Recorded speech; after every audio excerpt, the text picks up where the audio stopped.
Our first story comes from someone who discovered that patience and a little creativity can be the most devastating combination. My upstairs neighbour has been making my life hell for 8 months, with his late-night parties, loud music, and stomping around at all hours. I work early shifts at the hospital, so I need to be asleep by 10 p.m. to function the next day.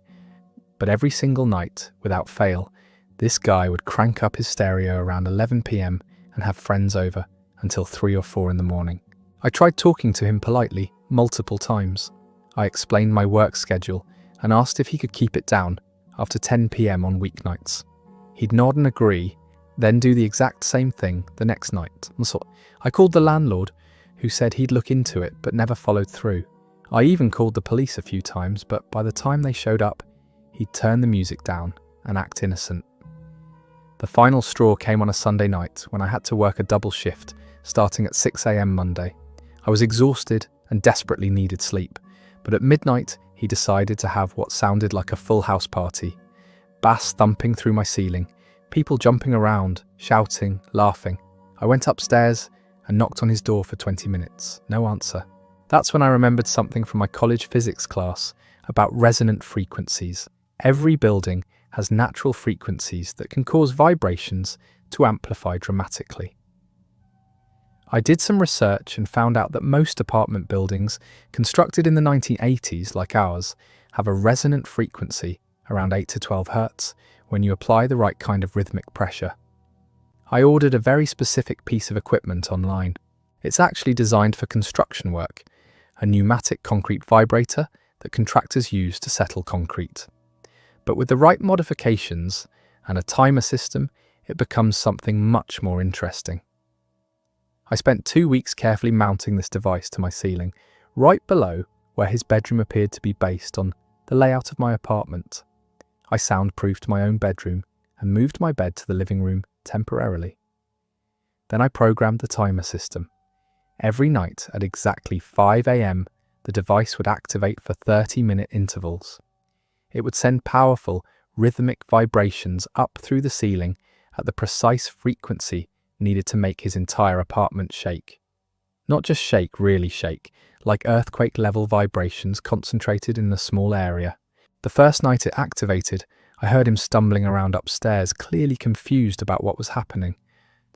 By night 3, I could hear him on the phone, probably calling the landlord about mysterious shaking in his apartment.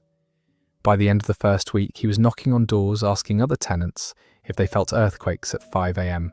But here's the beautiful part. The device only affected his unit because of how I'd calculated the frequency and positioning. The apartments on either side of him experienced minor vibrations at worst, and because it operated at 5 a.m. when most people were either asleep or getting ready for work, nobody else really noticed or cared. Week 2 was when things got interesting. I could hear him moving furniture around, trying to figure out what was causing the shaking. He had maintenance people up there multiple times checking for structural issues, plumbing problems, anything that might explain the mysterious morning earthquakes. By week 3, he was clearly not sleeping well. The bags under his eyes when I saw him in the hallway were impressive. He'd gone from having loud parties every night to having no parties at all. Apparently, it's hard to convince friends to come over when your apartment randomly turns into a paint mixer every morning at 5 a.m. Week 4 was the breaking point. I heard him screaming at someone on the phone about the landlord not fixing whatever was wrong with his apartment.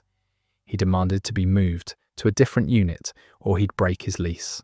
The landlord, who had ignored my noise complaints for months, suddenly became very motivated to solve his problem. The beautiful irony was that there was nothing actually wrong with his apartment. The vibrations were coming from below, and since I'd been the one complaining about him before, I was the last person anyone suspected of causing mysterious structural problems. He moved out at the end of that month. Before he left, he actually apologized to me for all the noise over the past months. He said he'd learned what it was like to have your sleep disrupted by things beyond your control, and he felt terrible about what he'd put me through. The new tenant who moved in is a quiet graduate student who keeps normal hours. We've never had a single noise issue. I dismantled my device and returned my bedroom to its normal configuration. Sometimes, the best revenge isn't getting even, it's getting creative. That story is absolutely brilliant.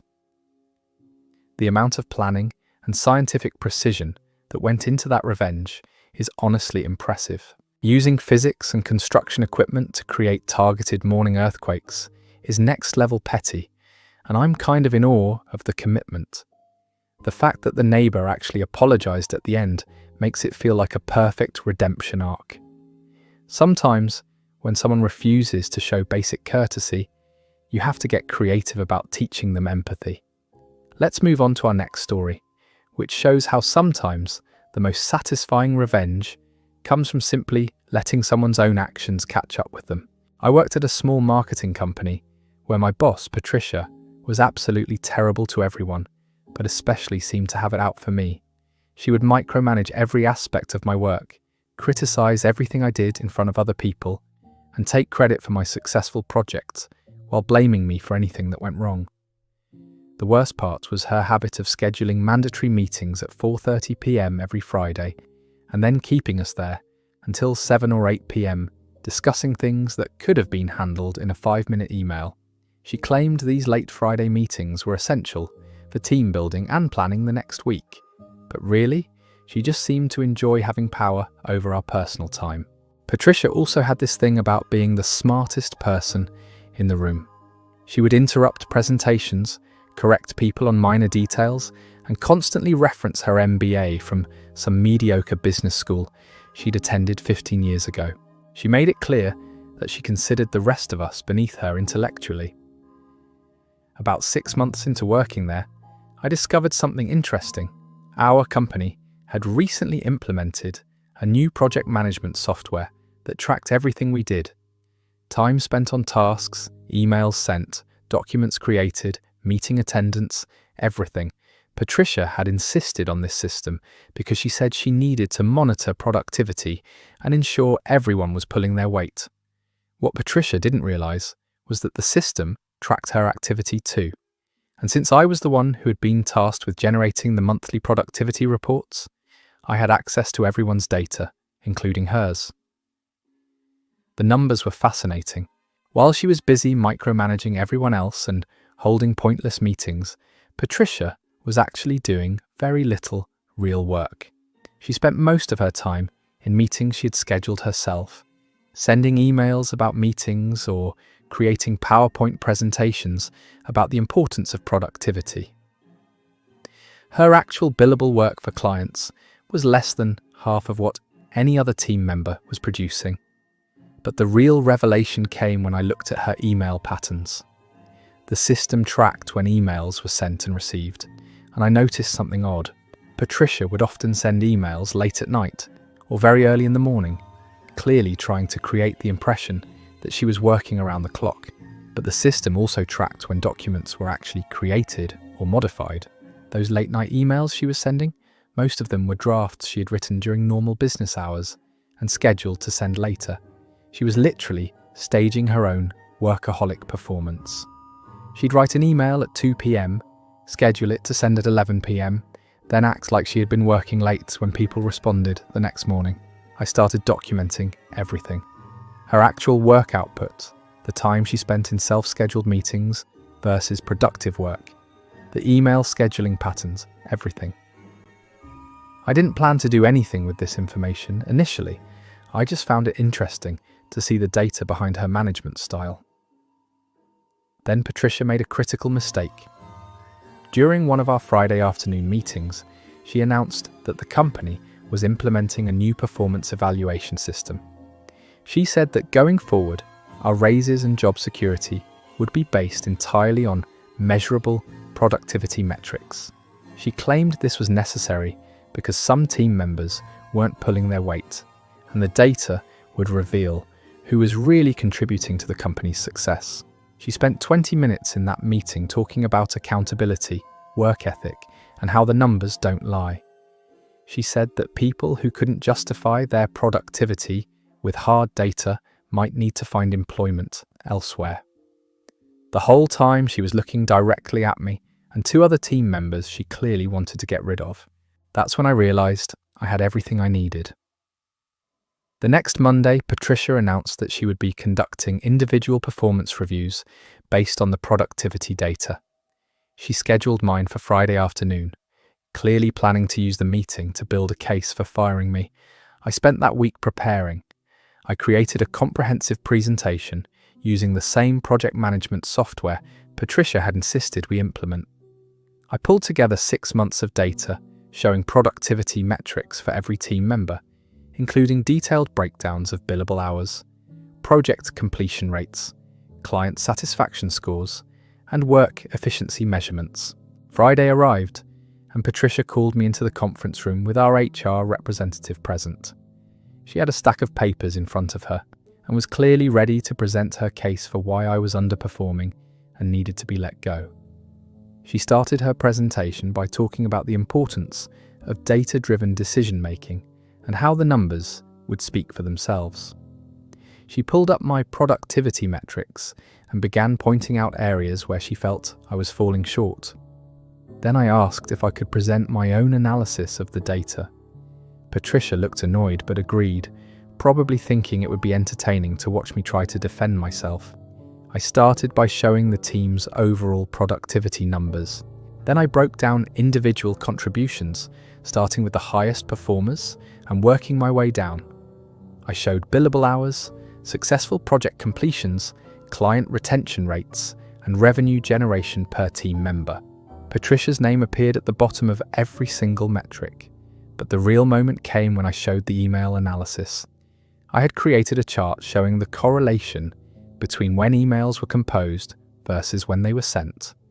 I explained how the system tracked document creation times and revealed patterns of scheduled email delivery designed to create false impressions of working hours.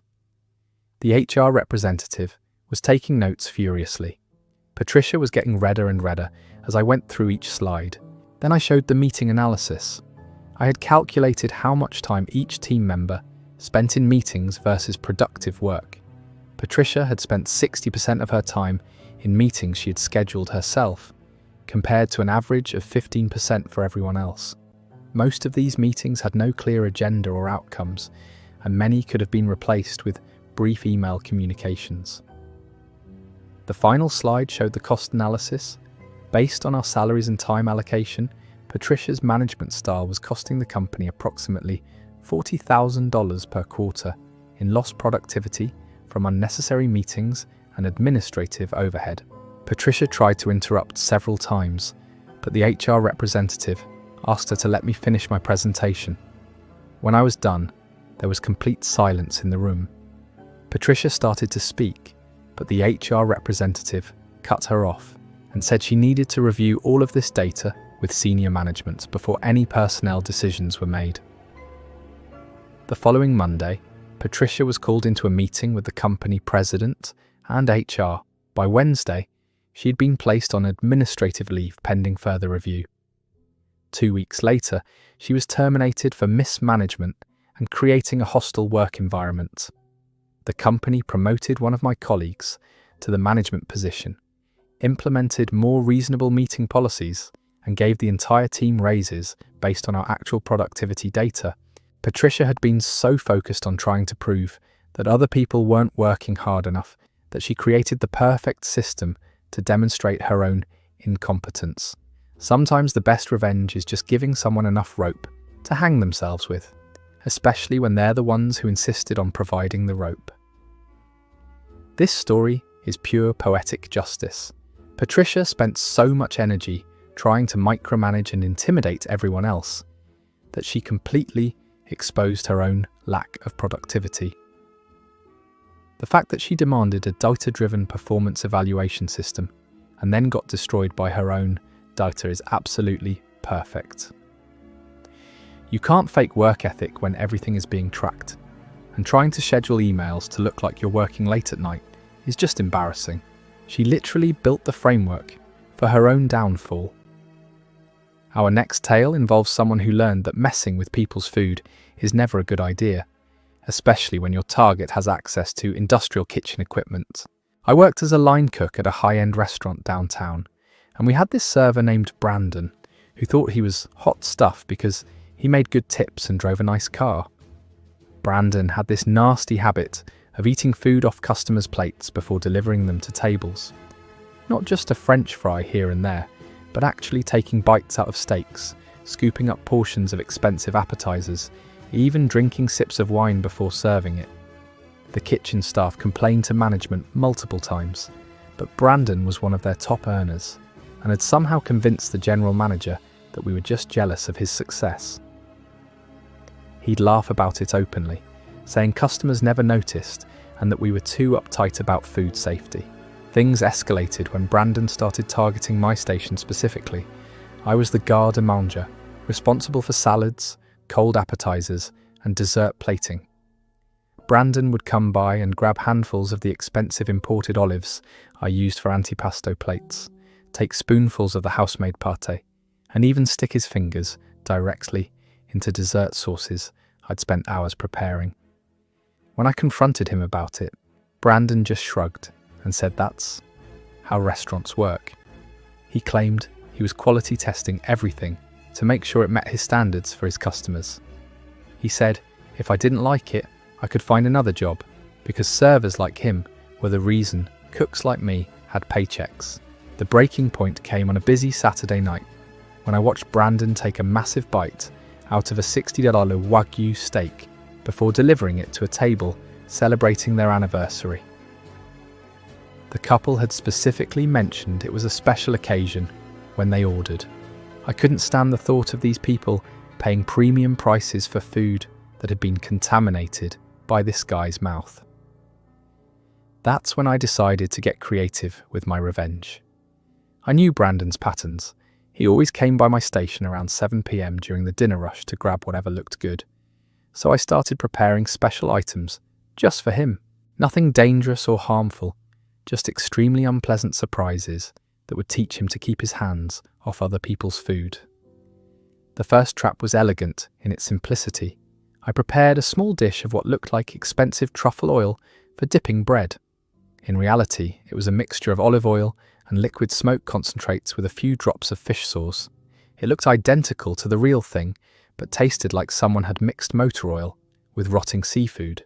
Brandon came by right on schedule, saw the beautiful little dish of oil with artisanal bread slices, and immediately grabbed a piece for a generous dip.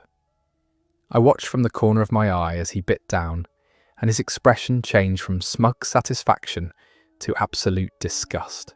He spit it out immediately, gagging and coughing, but couldn't make a scene because we were in the middle of dinner service. For my second trap, I prepared what appeared to be a small portion of our signature chocolate mousse. In reality, it was a mixture of chocolate, mayonnaise, and wasabi that I'd carefully crafted to look identical to the real dessert. I even added the same garnish of candied orange peel and gold leaf that we used on the actual dish. Brandon couldn't resist. He grabbed a spoon and took a generous bite, probably expecting the rich, smooth chocolate flavour our mousse was famous for. Instead, he got a mouthful of creamy, chocolatey fire that burned his sinuses and coated his mouth with mayonnaise. He ran to the prep sink, desperately trying to rinse out his mouth, while tears streamed down his face from the wasabi burn. But my masterpiece came the following week. I knew Brandon had a particular weakness for our house-made ice cream, which we prepared in small batches using liquid nitrogen for texture. I prepared what looked like a scoop of our popular vanilla bean ice cream, but I'd actually used a mixture of vanilla, heavy cream, and pure capsaicin extract that I'd acquired from a specialty cooking supply company. The capsaicin extract was the kind of thing we used in microscopic amounts for certain molecular gastronomy techniques. A single drop could make an entire dish inedibly spicy. I used just enough to create an ice cream that looked completely normal, but would deliver the heat equivalent of eating a ghost pepper. Brandon approached my station with his usual arrogance, saw the perfect scoop of ice cream sitting in a small dish, and grabbed a spoon. He took a generous bite, probably expecting the cool, sweet relief of vanilla ice cream after a busy shift. The reaction was immediate and spectacular. The capsaicin activated as soon as the ice cream began to melt in his mouth. Brandon's eyes went wide. Then he started making choking sounds. The cold temperature had initially masked the heat, but as everything warmed up, the full intensity hit him like a freight train. He couldn't speak, couldn't breathe properly, and started running around the kitchen looking for something to put out the fire in his mouth. Milk, bread, ice water, nothing helped because capsicum doesn't wash away easily. He was crying, sweating, and making sounds like a wounded animal. The entire kitchen staff stopped what they were doing to watch Brandon's meltdown. Some of the other cooks were trying not to laugh, while others looked genuinely concerned that he might need medical attention. Brandon spent the next 30 minutes in the employee bathroom, alternating between sticking his tongue under the faucet and sitting on the floor in misery. He missed the rest of his shift and had to call in sick the next day because his mouth was still burning. When he came back to work, Brandon was a changed person. He stopped stealing food from plates, stopped harassing the kitchen staff, and generally kept to himself during shifts. He never said anything directly about the ice cream incident, but everyone knew what had happened. The best part was that he couldn't complain to management without admitting he'd been stealing food, so he just had to suffer in silence and change his behaviour. A few weeks later, Brandon put in his 2 weeks' notice. He said he was pursuing other opportunities, but everyone knew he just couldn't handle working in a kitchen where the cooks had figured out how to fight back. The new server they hired to replace him was professional, respectful, and never once touched food that wasn't meant for him. Sometimes you have to fight fire with fire, or in this case, fight theft with capsaicin. Brandon learned the hard way that messing with people's food is a dangerous game when your targets have access to professional kitchen equipment and specialty ingredients.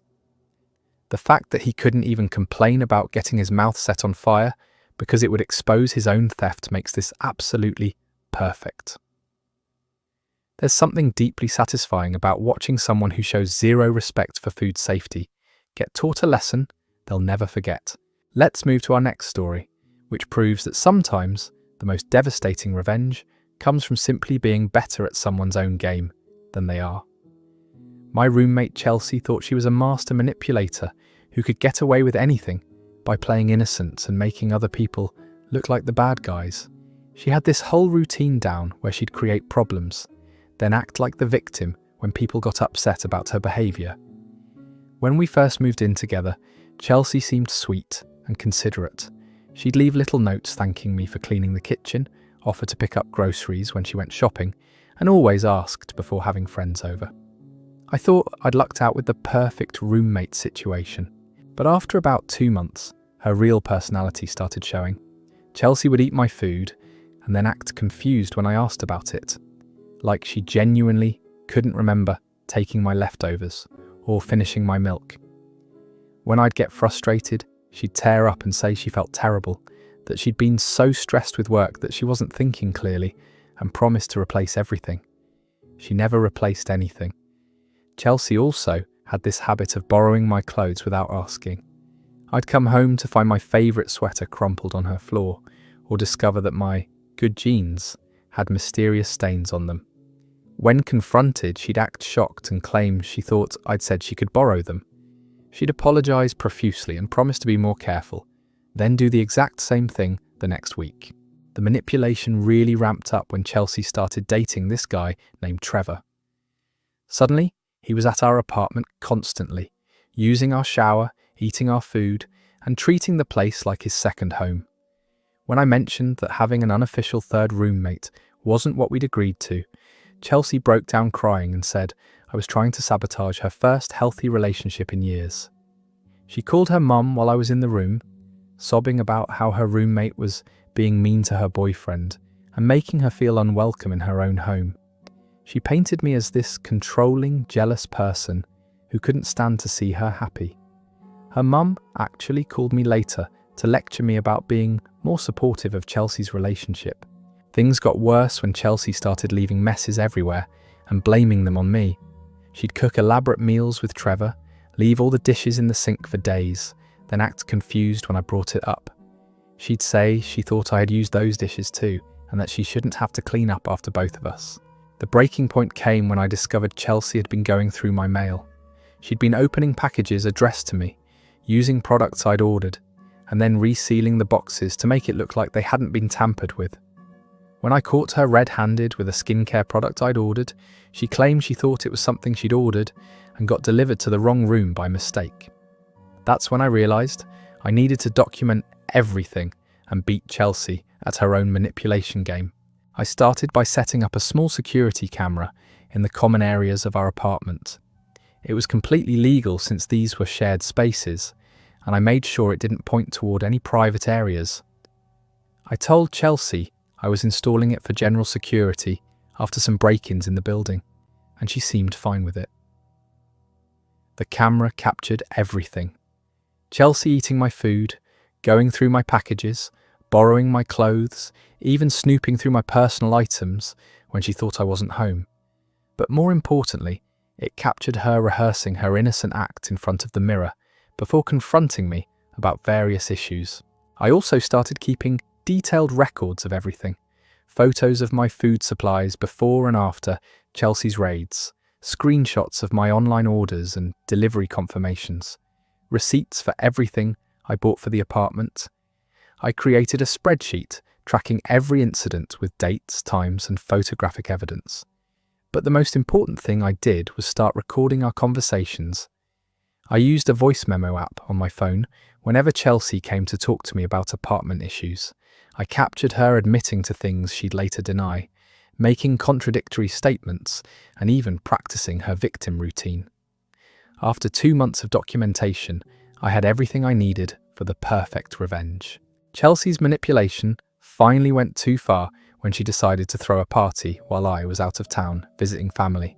She told everyone it was her apartment and that her roommate was just staying there temporarily.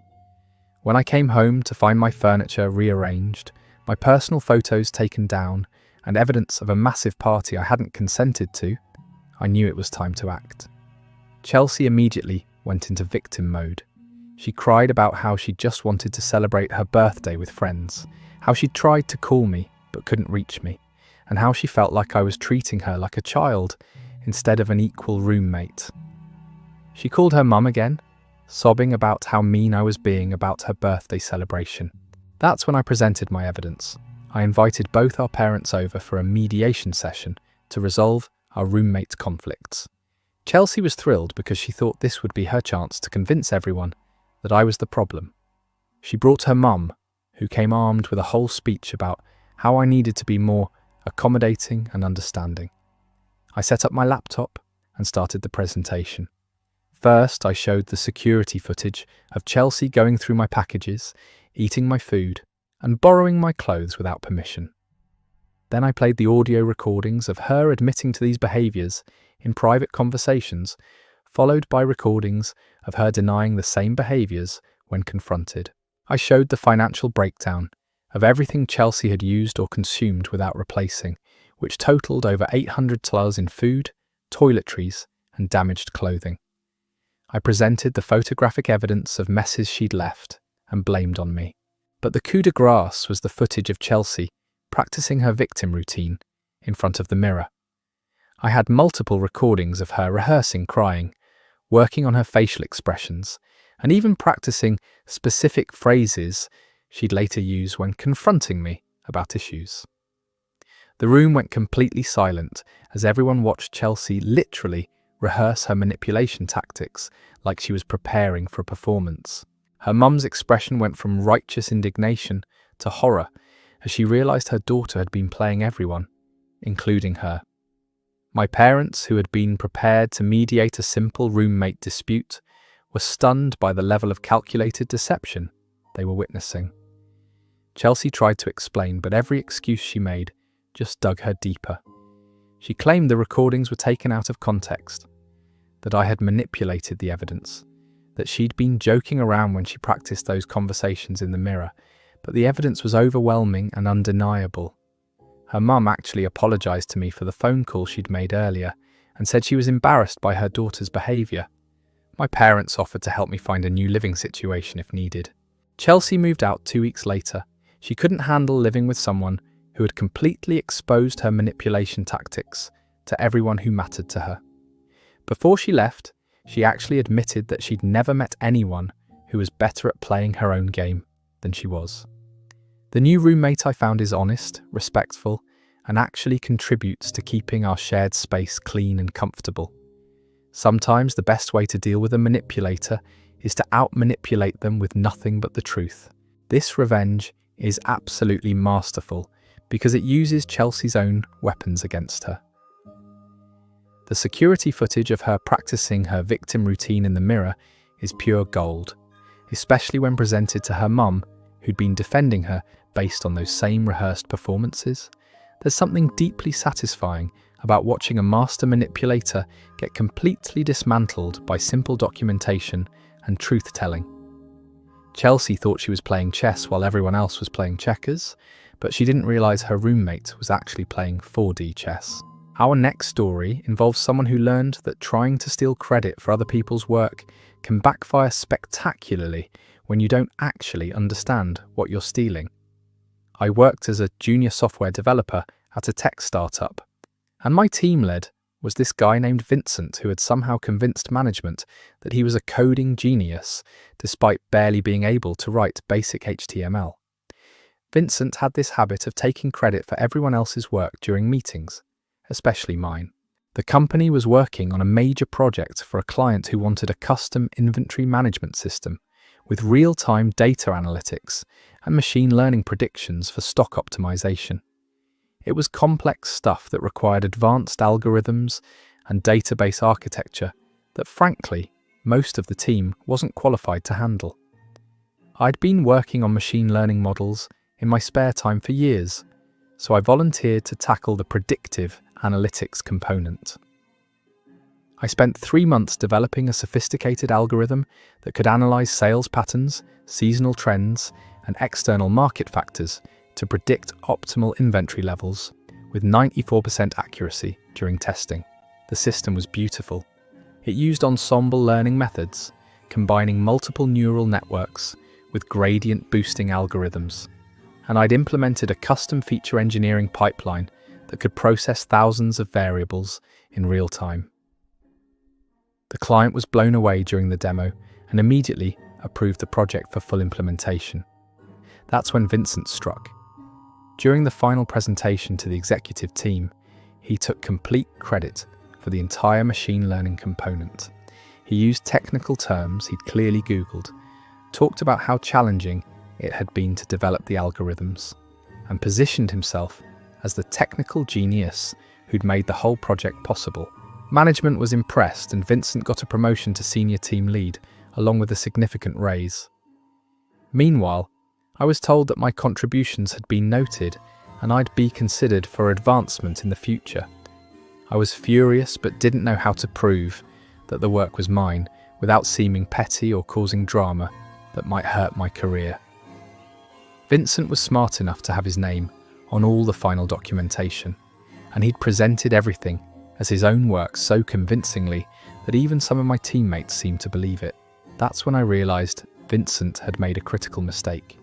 He'd claimed ownership of code he didn't actually understand. A few weeks after the presentation, the client requested some modifications to the predictive model. They wanted to add some additional variables and adjust the algorithm to account for supplier lead times and seasonal promotional impacts. It should have been straightforward for anyone who understood the underlying system. Vincent confidently told the client he'd handle the modifications personally and estimated it would take about a week. He assigned the task to himself in our project management system and told the rest of the team he'd be working independently on this critical update. I sat back and watched. 3 days into Vincent's supposed work on the modifications, he started looking panicked. I'd occasionally see him staring at my code on his screen with this expression of complete bewilderment. He'd Google random machine learning terms and frantically take notes, but it was obvious he had no idea what any of it meant. By day 5, Vincent was clearly desperate. He started asking seemingly casual questions about machine learning concepts, trying to get information without admitting he didn't understand the system he'd claimed to create. I gave him vague, unhelpful answers and suggested he checked the documentation he'd supposedly written. The deadline arrived, and Vincent had nothing. The client was expecting a demo of the updated system, and Vincent had to admit that he'd run into some technical complications and needed more time. The client was not happy, and management started asking pointed questions about why such a simple modification was taking so long. That's when Vincent made his fatal error. In a panic, he tried to modify the code randomly, hoping he could stumble onto a working solution. Instead, he completely broke the entire system. The predictive accuracy dropped to basically random chance, the real-time processing stopped working, and error messages started cascading throughout the application. The client called an emergency meeting for the next morning to discuss the system failures. Vincent looked like he hadn't slept in days and was clearly terrified about having to explain what had happened to the code he'd supposedly written. I let him sweat through the first part of the meeting as he tried to use technical jargon to explain problems he didn't understand. The client grew increasingly frustrated as Vincent's explanations made no sense, and he couldn't answer basic questions about his own alleged work. Finally, I spoke up. I told the client that I'd be happy to fix the system and implement their requested modifications. When they asked about my qualifications, I pulled up my personal GitHub repository, showing years of machine learning projects, my contributions to open source algorithms, and detailed documentation of every technique used in their system. Then I showed them the original code I'd written, complete with timestamps, version control history, and detailed comments explaining every function and algorithm. I demonstrated how Vincent's random modifications had broken specific components and walked them through exactly what needed to be fixed. The client immediately asked to speak with management privately. Within an hour, Vincent had been removed from the project, and I was appointed as the new technical lead with full authority over the machine learning components. But the real satisfaction came the next week when I had to present the fixed system to the executive team. I explained exactly what had gone wrong, showed the version control logs proving who had written what code, and demonstrated the restored functionality with the client's requested modifications successfully implemented. Vincent tried to claim that his modifications had been experimental and that breaking the system was part of his testing process. But when the CTO asked him to explain the specific algorithms he'd supposedly developed, Vincent couldn't answer basic questions about neural network architecture, gradient descent optimization, or ensemble learning methods. The investigation that followed revealed that Vincent had been taking credit for other people's work for months. Several team members came forward with their own stories of having their contributions stolen and rebranded as Vincent's innovations. Vincent was fired for misrepresentation and fraud. I got his promotion, his raise, and a formal apology from management for not recognizing my contributions sooner. The client was so impressed with the resolution that they signed a long-term contract for ongoing system development and maintenance. The best part was watching Vincent try to explain his supposed expertise during the exit interview when HR asked him to document his work for transition purposes. He literally couldn't describe the systems he'd claimed to build because he'd never understood them in the first place. Sometimes the most satisfying revenge is just giving someone enough rope to hang themselves with, especially when they're stealing rope they don't know how to use. That story is pure poetic justice. Vincent thought he could fake his way through advanced machine learning by memorizing buzzwords and taking credit for work he couldn't comprehend. The moment he actually had to modify the code, his complete lack of understanding became painfully obvious to everyone involved. There's something deeply satisfying about watching someone get destroyed by their own arrogance, especially when they've been stealing credit from the people who actually do the work. You can't fake expertise when the rubber meets the road, and Vincent learned that lesson the hard way in front of clients and executives. Let's dive into our next tale, which shows how sometimes the most effective revenge involves turning someone's own tactics against them in spectacular fashion. My sister-in-law Carmen has always been the type of person who thinks rules don't apply to her because she's somehow special or above consequences. She's one of those people who parks in handicapped spaces because she's just running in for a minute, cuts in line because her time is more valuable than everyone else's, and generally treats service workers like they're beneath her. The thing that drove me crazy was how she'd always get away with it because she was charming and manipulative when confronted. She'd apologise with this fake sincerity, claim she didn't realise she was doing anything wrong, and somehow make the other person feel bad for calling her out. This behaviour really ramped up after she married my brother-in-law and moved to our city. Suddenly she was showing up at family gatherings with stories about how she'd gotten out of speeding tickets by flirting with police officers, how she'd convinced restaurants to comp her meals by complaining about imaginary problems, and how she'd returned clearly used items to stores by acting confused and helpless. She treated it all like a game and seemed proud of her ability to manipulate situations to her advantage. My brother-in-law thought it was hilarious and would encourage her by laughing at her stories and calling her clever for gaming the system. The situation that finally pushed me over the edge happened at my daughter's birthday party. Carmen showed up 2 hours late after we'd already done cake and presents because she'd been getting her nails done. When my daughter was disappointed that Aunt Carmen had missed the important parts of her party, Carmen launched into this elaborate story about how the nail salon had messed up her appointment and she'd had to wait. Then she demanded that we redo the cake cutting so she could get photos for her social media. When I explained that we'd already cleaned up and my daughter was tired, Carmen threw a fit about how family should be accommodating and how she'd driven all this way just to celebrate. She actually convinced my mother-in-law to pressure me into bringing the cake back out and relighting the candles so Carmen could get her Instagram shots. My 7-year-old daughter had to fake excitement for a second round of birthday cake cutting because Aunt Carmen needed content for her followers.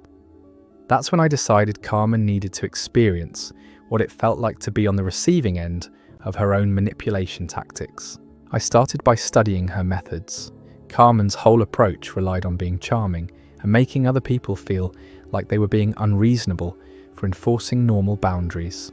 She'd create situations where saying no to her requests made you look petty or mean, even when her requests were completely inappropriate. The perfect opportunity came a few weeks later when Carmen announced she was throwing herself a birthday dinner at an expensive restaurant downtown.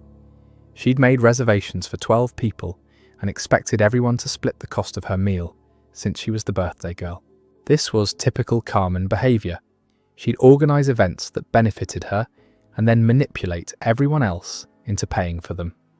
She'd done the same thing for her anniversary dinner, her promotion celebration, and even her housewarming party, where she'd registered for gifts online and sent the link to everyone.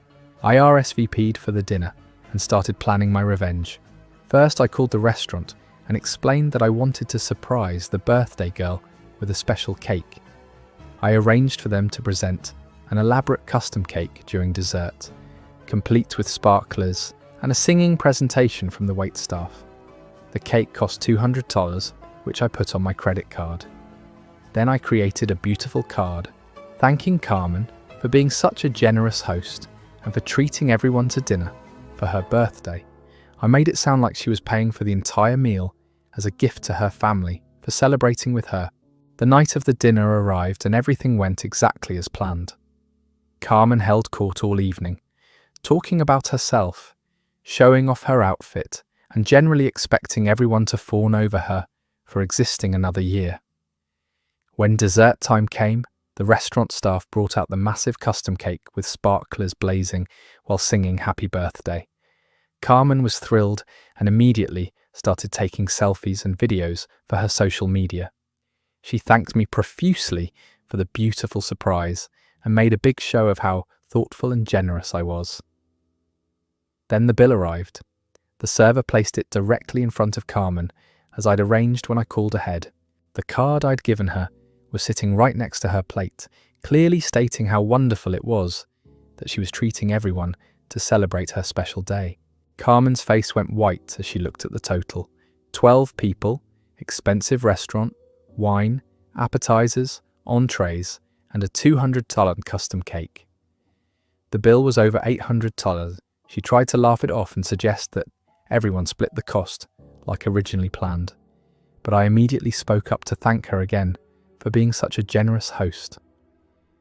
I mentioned how unusual and thoughtful it was for someone to pay for their own birthday dinner, instead of expecting their guests to treat them. Other family members started chiming in, thanking Carmen for her generosity and talking about what a lovely gesture it was. My mother-in-law even got emotional about how mature and selfless Carmen was becoming. Carmen was trapped. She'd spent the entire evening accepting praise for her generosity, posed for photos with the expensive cake I'd ordered in her honor, and been publicly thanked multiple times for treating everyone to dinner. If she tried to back out now, she'd have to admit that she'd been planning to stick everyone else with the bill for her own birthday celebration.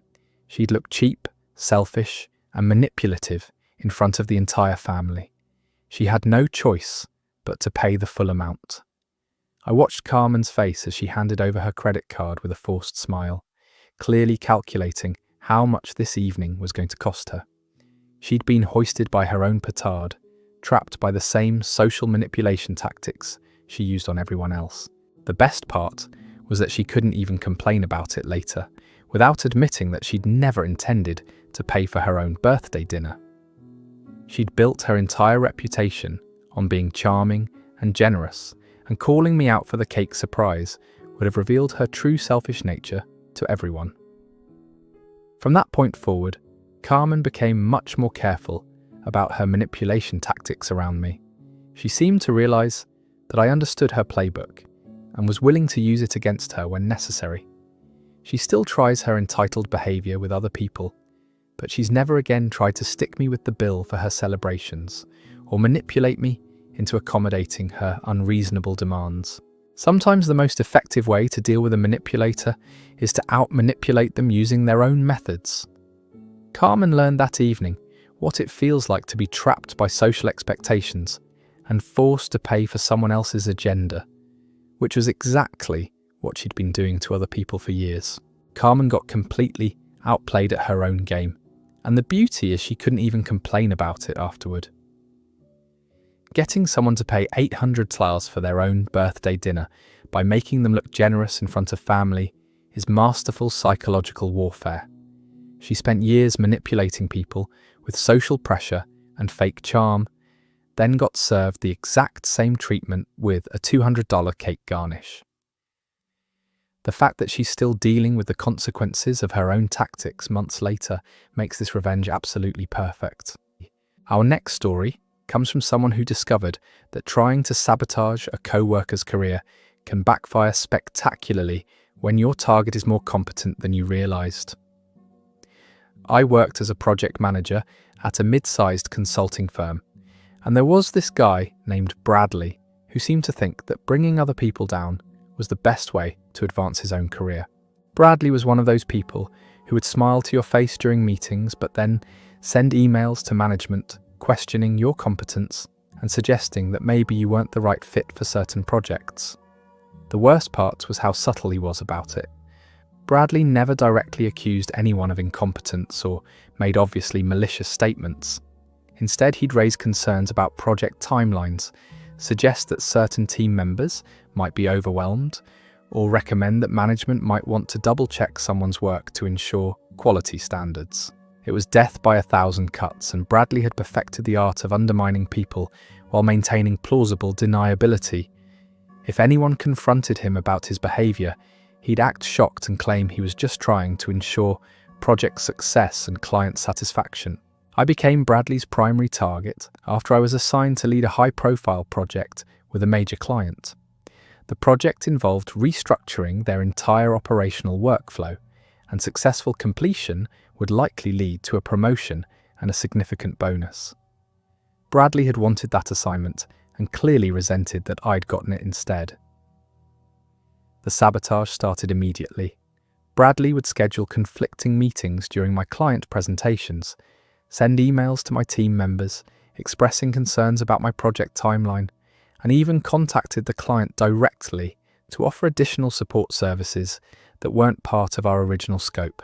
When I confronted him about the unauthorized client contact, Bradley claimed he'd just been networking and trying to strengthen the firm's relationship with an important client. He said he was surprised I'd interpret his proactive client service as anything negative. But the real escalation came when Bradley started spreading rumours that I was struggling with the project's complexity. He told colleagues that he'd noticed I seemed stressed and overwhelmed during meetings, suggested that maybe the project scope was too ambitious for someone with my experience level, and even recommended to management that they might want to assign him as a co-lead to ensure client satisfaction. The rumours started affecting my team's confidence in my leadership. People began second-guessing my decisions and looking to Bradley for confirmation on project directions. Some team members even started copying Bradley on emails that should have been internal team communications. I realised that Bradley's campaign was working. Management was starting to ask more detailed questions about my project progress, and I could sense doubt creeping into their interactions with me. If I didn't do something soon, Bradley would successfully undermine my position and potentially steal the project leadership role. That's when I decided to give Bradley exactly what he'd been asking for. I scheduled a meeting with management and explained that the project had grown in complexity beyond what I'd originally anticipated. I said that Bradley had been offering valuable insights and support, and I thought it would be beneficial to officially bring him onto the project as co-lead to ensure we exceeded client expectations. Management was pleased that I was being proactive about bringing in additional resources and immediately approved Bradley's assignment to the project. They praised my leadership for recognizing when to ask for help and commended Bradley for his willingness to take on additional responsibilities. Bradley was thrilled. He thought his sabotage campaign had worked perfectly and that he'd successfully maneuvered his way into a leadership position on the most important project of the quarter. What Bradley didn't realize was that I'd been documenting everything. Every unauthorized client contact, every undermining email, every attempt to poach my team members. I had a comprehensive record of his sabotage efforts, but more importantly, I had a plan to use his own tactics against him. As co-lead, Bradley now shared responsibility for the project's success or failure. But he'd spent so much time undermining the project that he'd actually created several problems that would need to be resolved. His unauthorized promises to the client had created scope creep that would be expensive and time-consuming to deliver. His interference with team communications had created confusion about project priorities and timelines. He assigned Bradley to handle all the issues he'd created. Since he'd promised the client additional services, he was responsible for developing and delivering those services within the original budget. Since he'd confused the team about priorities, he needed to create clear documentation resolving those conflicts. Bradley suddenly found himself responsible for fixing problems he'd created while trying to sabotage me, and he was completely unprepared for the actual work involved in project leadership. Within 2 weeks, it became obvious that Bradley had no idea how to manage the challenges he'd created. The additional services he'd promised to the client were poorly planned and over budget. His attempts to reorganize team priorities created more confusion and delays. His direct client communications were unprofessional and inconsistent with our firm's established protocols. Meanwhile, I focused on the core project deliverables that I'd been managing successfully before Bradley's interference. My portions of the project continued to meet deadlines and exceed quality standards, while Bradley's additions were clearly substandard and problematic. The client started complaining specifically about Bradley's contributions while praising the original project components I was handling.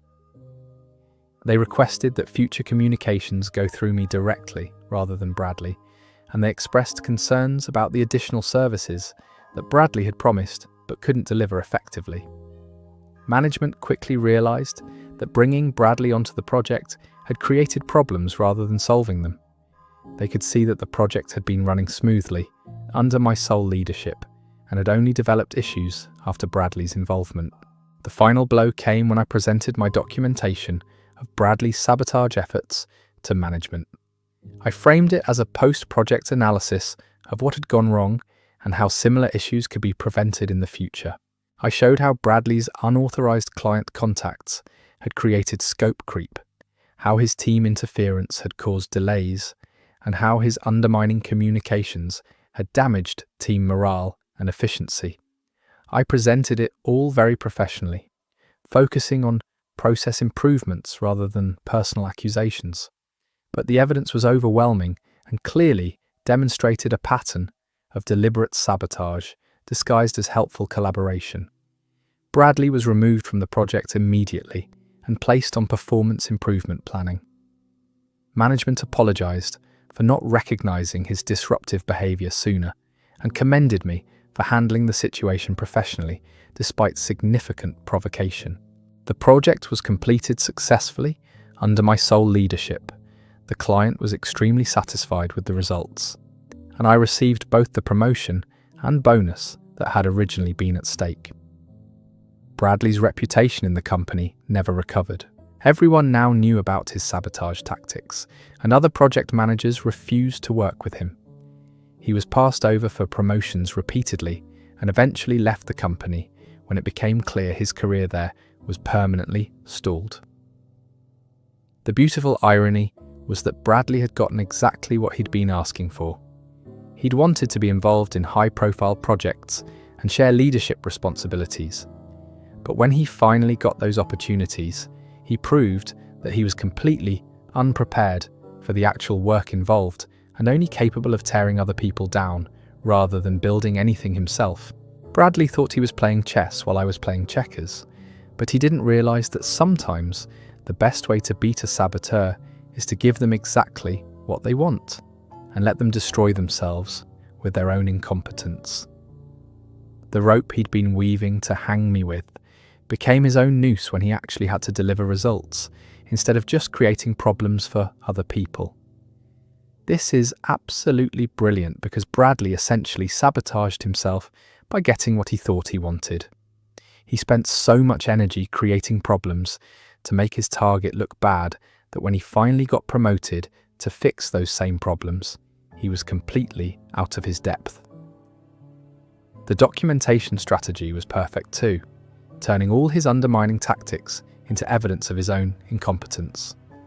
Sometimes the best revenge is just giving someone enough responsibility to prove they can't handle it. This next story involves someone who learned that trying to cheat the system works great until you encounter someone who understands the system better than you do.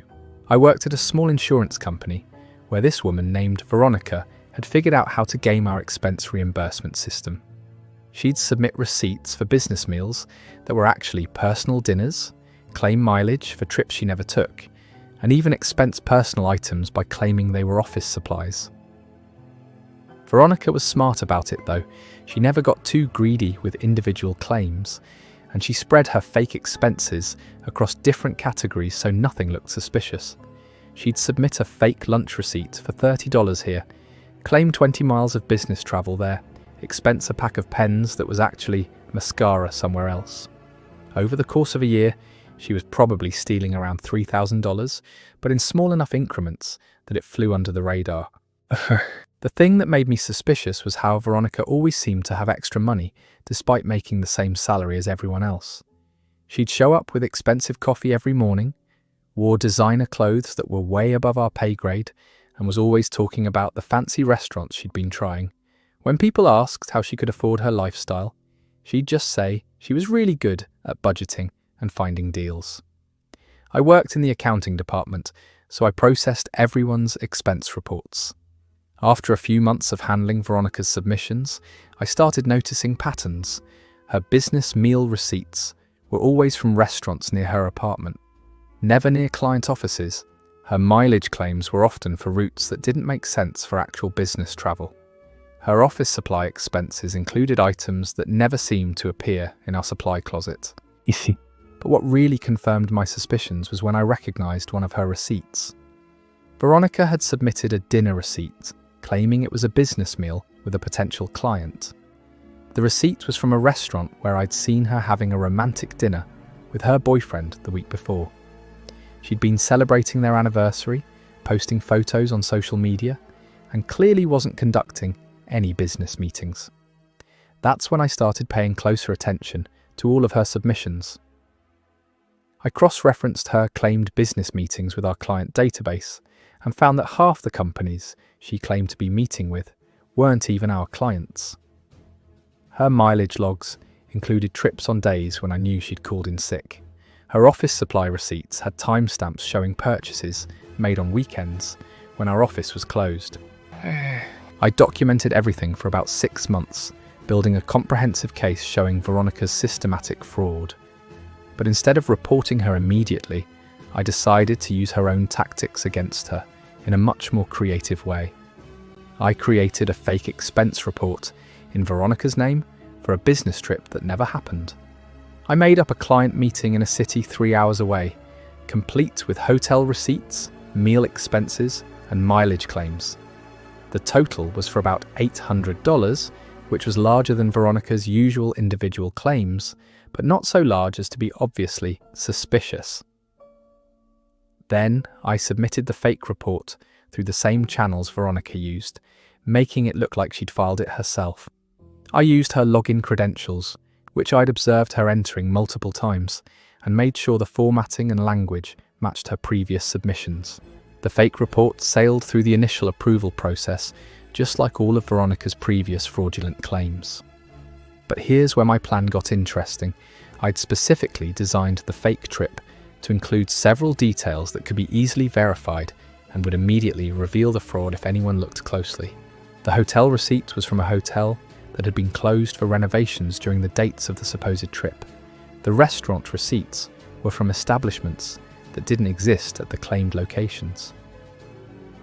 The mileage log showed travel on a day when Veronica had actually been in the office, attending a mandatory all-staff meeting with dozens of witnesses.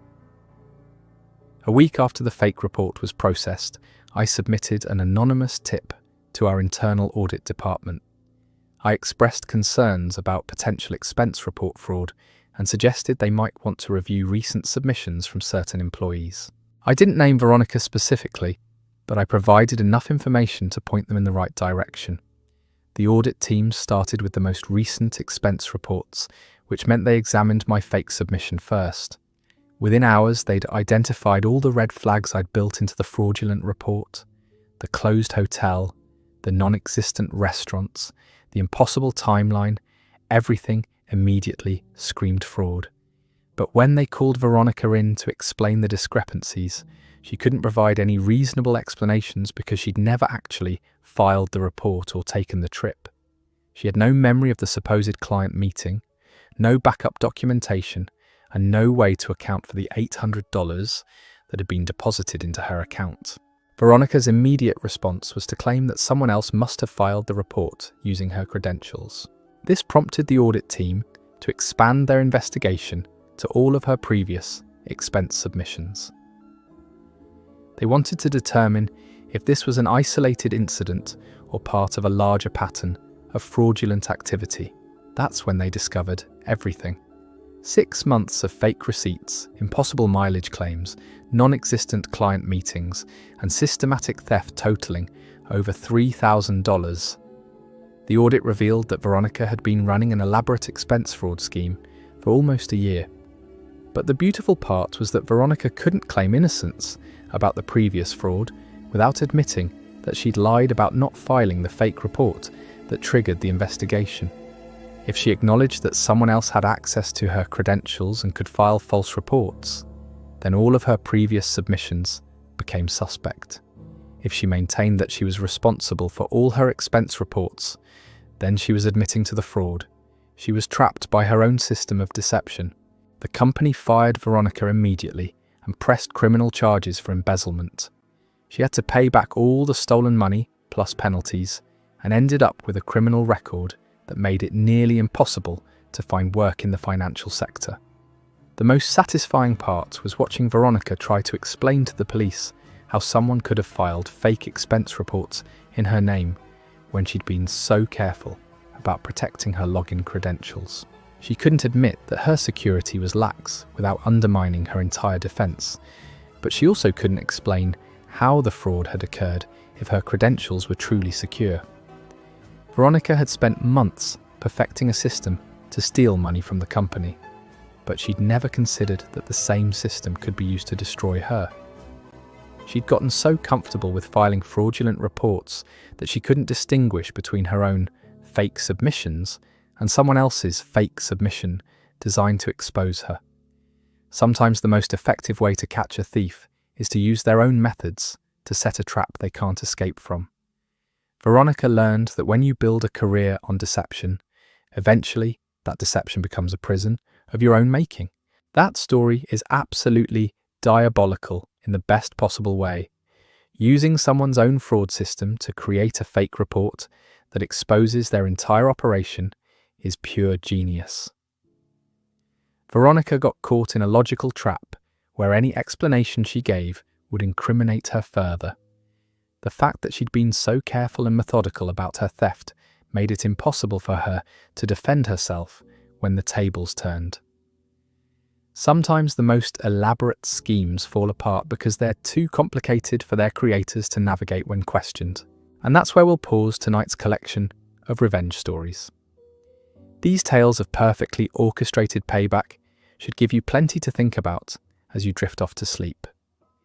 There's something deeply satisfying about hearing how people who thought they were untouchable got exactly what they deserved through their own actions and choices. Whether it was the neighbour who learned about resonant frequencies the hard way, the food thief who got a mouthful of capsaicin, or the expense fraud mastermind who got trapped by her own system. Each story shows that patience, creativity, and a little bit of strategic thinking can lead to the most satisfying forms of justice. Sweet dreams, everyone, and remember that sometimes the best revenge is simply giving people enough rope to hang themselves with. Sleep well, and I'll see you next time with more stories that prove karma really does have a sense of humour. I worked at a high-end spa where the owner, Patricia, had this twisted obsession with making sure employees knew their place in her little kingdom. She'd make us clock out for bathroom breaks, deduct pay if we were even 2 minutes late, and had security cameras everywhere to monitor our every move. The woman treated us like we were her personal servants rather than licensed massage therapists and estheticians. The breaking point came when Patricia implemented what she called the appearance standards policy. She said that as representatives of her luxury brand, we needed to maintain a certain level of physical perfection. This meant mandatory weigh-ins every Monday morning, requirements to get our hair and nails done at specific salons she'd chosen, and even rules about what kind of makeup we could wear. If you didn't meet her standards, she'd cut your hours, or assign you to work the graveyard shift cleaning treatment rooms instead of seeing clients. She justified everything by saying that wealthy clients expected to be served by people who embodied the spa's commitment to beauty and wellness. Patricia took particular pleasure in humiliating employees in front of customers. She'd loudly criticize our appearance, question our techniques during treatments, and even interrupt sessions to point out things we were supposedly doing wrong. Clients would leave feeling uncomfortable, and we'd lose tips because Patricia had made the entire experience awkward. The revenge opportunity came when Patricia decided to expand the business by opening a second location. She was courting this incredibly wealthy investor who was known for being very particular about the businesses he funded. This guy had a reputation for doing extensive background research and only investing in companies with impeccable reputations and ethical business practices. I knew that Patricia's treatment of employees would be a deal breaker for this investor, but I also knew he'd never see her true behaviour during a formal business meeting. So I got creative about making sure he got the full Patricia experience. I found out when Patricia was scheduled to give the investor a tour of the spa, and I arranged for several former employees to book appointments during that exact time slot. These were therapists and estheticians who had quit because of Patricia's abuse, and they were more than happy to help expose her true nature. The plan was simple. Each former employee would book a service and then create situations that would trigger Patricia's worst behaviour in front of the investor. They'd arrive slightly late, ask questions about treatments, and generally act like normal customers who needed guidance and patience. The day arrived and everything unfolded perfectly. The first former employee showed up 10 minutes late for her facial appointment, while Patricia was giving the investor a tour of the treatment rooms. Instead of handling it professionally, Patricia immediately launched into a public tirade about punctuality and respect for other people's time. She berated the front desk staff for accepting the late appointment, criticised the aesthetician for not being prepared to adjust the schedule, and made several comments about how some people just don't understand the value of a luxury experience. The investor watched this entire meltdown with obvious discomfort. The second trigger came when another former employee asked detailed questions about the products being used during her massage. Instead of viewing this as an engaged customer showing interest in the spa's offerings, Patricia treated it like a personal attack on her business model. She interrupted the treatment to lecture the customer about trusting the professionals and not questioning their expertise. She made condescending comments about how some people think they know better than licensed therapists with years of training. The massage therapist looked mortified as Patricia essentially told a paying customer to shut up and stop asking questions. But the masterpiece was the third appointment. A former employee had booked a couple's massage with her boyfriend, and they'd coordinated to create the perfect storm of Patricia's pet peeves. They arrived exactly on time, but asked to modify their service slightly, requested information about ingredients in the products, and mentioned they were considering booking services for their upcoming wedding. Patricia completely lost her mind. She went on this rant about entitled customers who think they can customize everything to their personal preferences. She complained about people who waste time with unnecessary questions when they should just trust the professionals. She even made comments about how the wedding industry has created unrealistic expectations for service providers. The investor witnessed all of this while Patricia was supposed to be impressing him with her customer service excellence and business acumen. Instead, he saw her verbally abuse staff members, dismiss customer concerns, and create an atmosphere of tension and discomfort throughout the entire facility. By the end of the tour, 3 different paying customers had left without completing their services. 2 employees were visibly upset, and the entire spa felt like a hostile work environment rather than a relaxing retreat. The investor thanked Patricia for her time and left without making any commitments. Within a week, word had spread through the local business community about Patricia's behaviour during the tour. The story became a cautionary tale about how not to treat employees and customers, and Patricia's reputation in the industry was permanently damaged. She never got the funding for her second location, and within 6 months, several of her best employees had left for competitors. The spa's online reviews started reflecting the toxic work environment as former employees shared their experiences and business declined significantly. Patricia eventually had to sell the spa at a loss and left town. The new owners immediately changed the policies, treating employees with respect and focusing on creating genuinely positive experiences for both staff and customers. The best part was that Patricia never figured out that her downfall had been orchestrated by the very employees she'd spent years abusing. She blamed the failed investment on the investors' unrealistic expectations and claimed that people just didn't understand her commitment to excellence. Sometimes the most effective revenge is simply giving someone an audience for their worst behaviour and letting them destroy themselves with their own toxicity. That story is absolutely perfect because Patricia literally sabotaged herself by being exactly who she really was when it mattered most. The coordinated effort by former employees to trigger her worst impulses during the investor tour is chef's kiss-level planning. She spent years abusing people thinking there would never be consequences, then destroyed her own business expansion by throwing public tantrums in front of the one person who could make or break her future. The fact that she blamed everyone except herself for the failure makes it even more satisfying.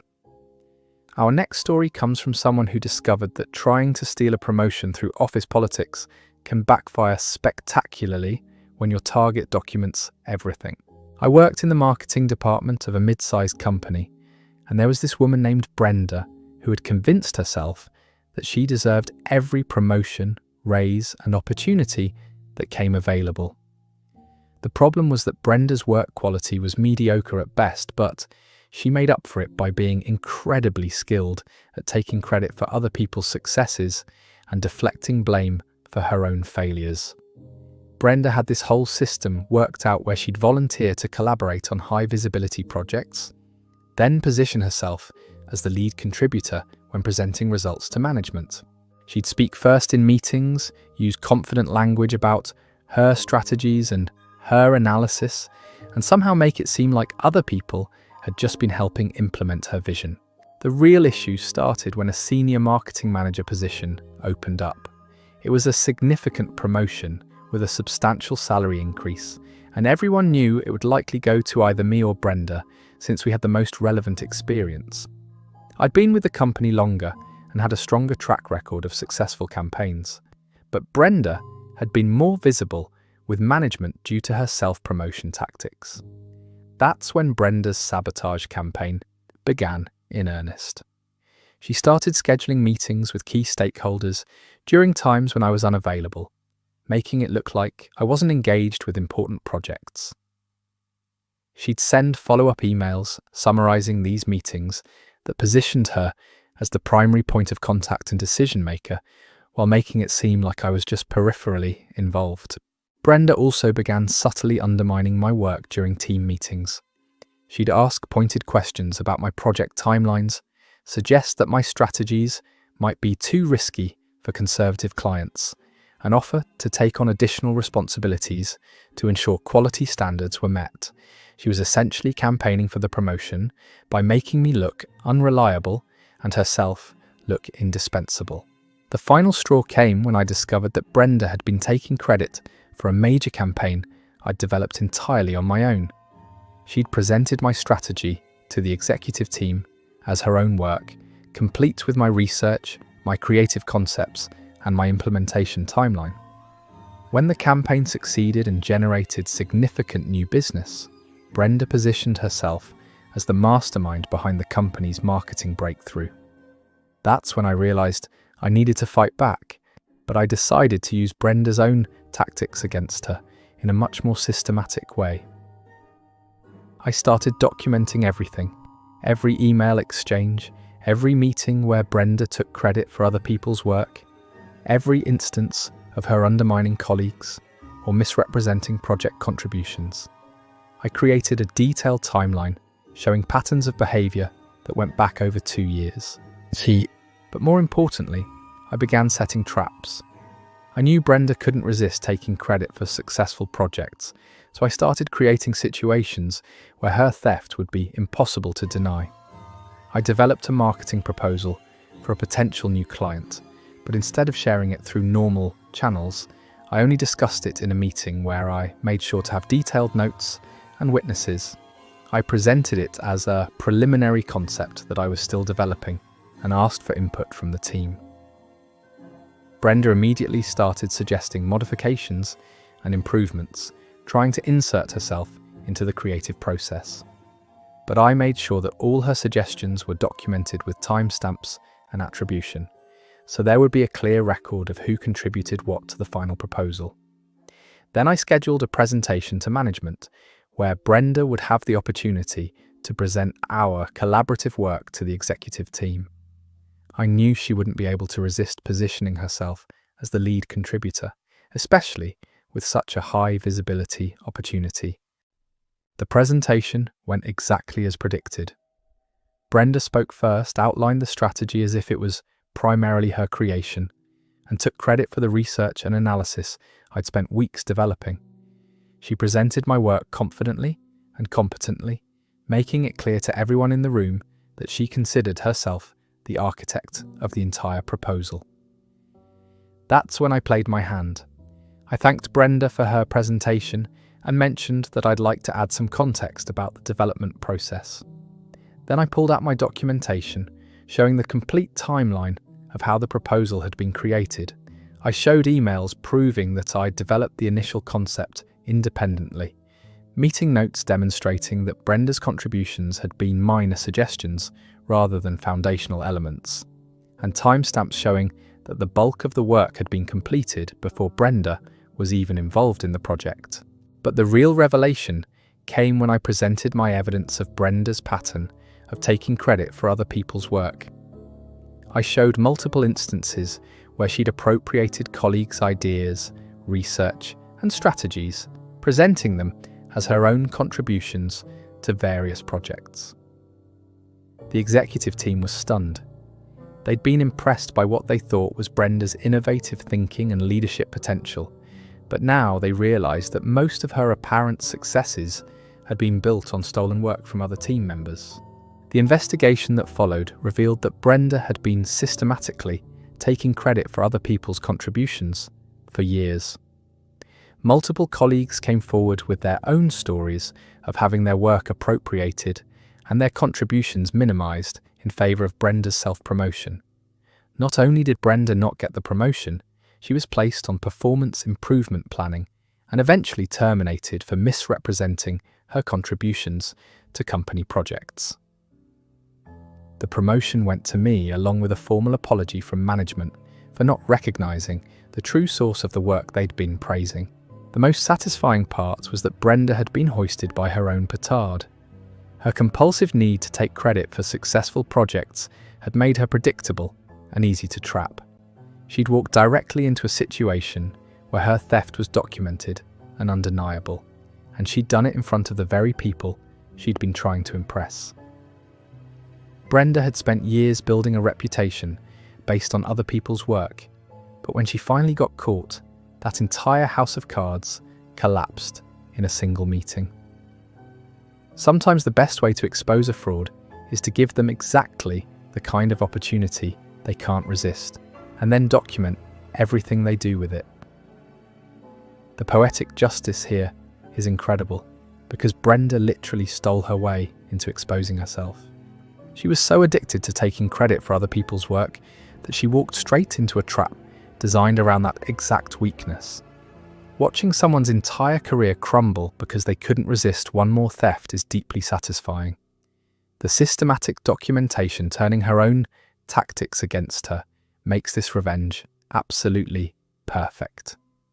Let's move to this next story, which shows how sometimes the most devastating revenge comes from simply letting someone's own arrogance destroy them. I lived in a small apartment complex where the property manager, Richard, had developed a serious power complex about his role. This guy treated being in charge of a 12-unit building like he was running a major corporation, and he made life miserable for every tenant with his arbitrary rules and constant harassment. Richard had created all these unofficial policies that went way beyond what was in our lease agreements. He'd fine people for having guests stay overnight more than twice a month, charge extra fees for packages being delivered to the building, and even tried to regulate when tenants could do laundry or take showers to avoid overloading the building's utilities.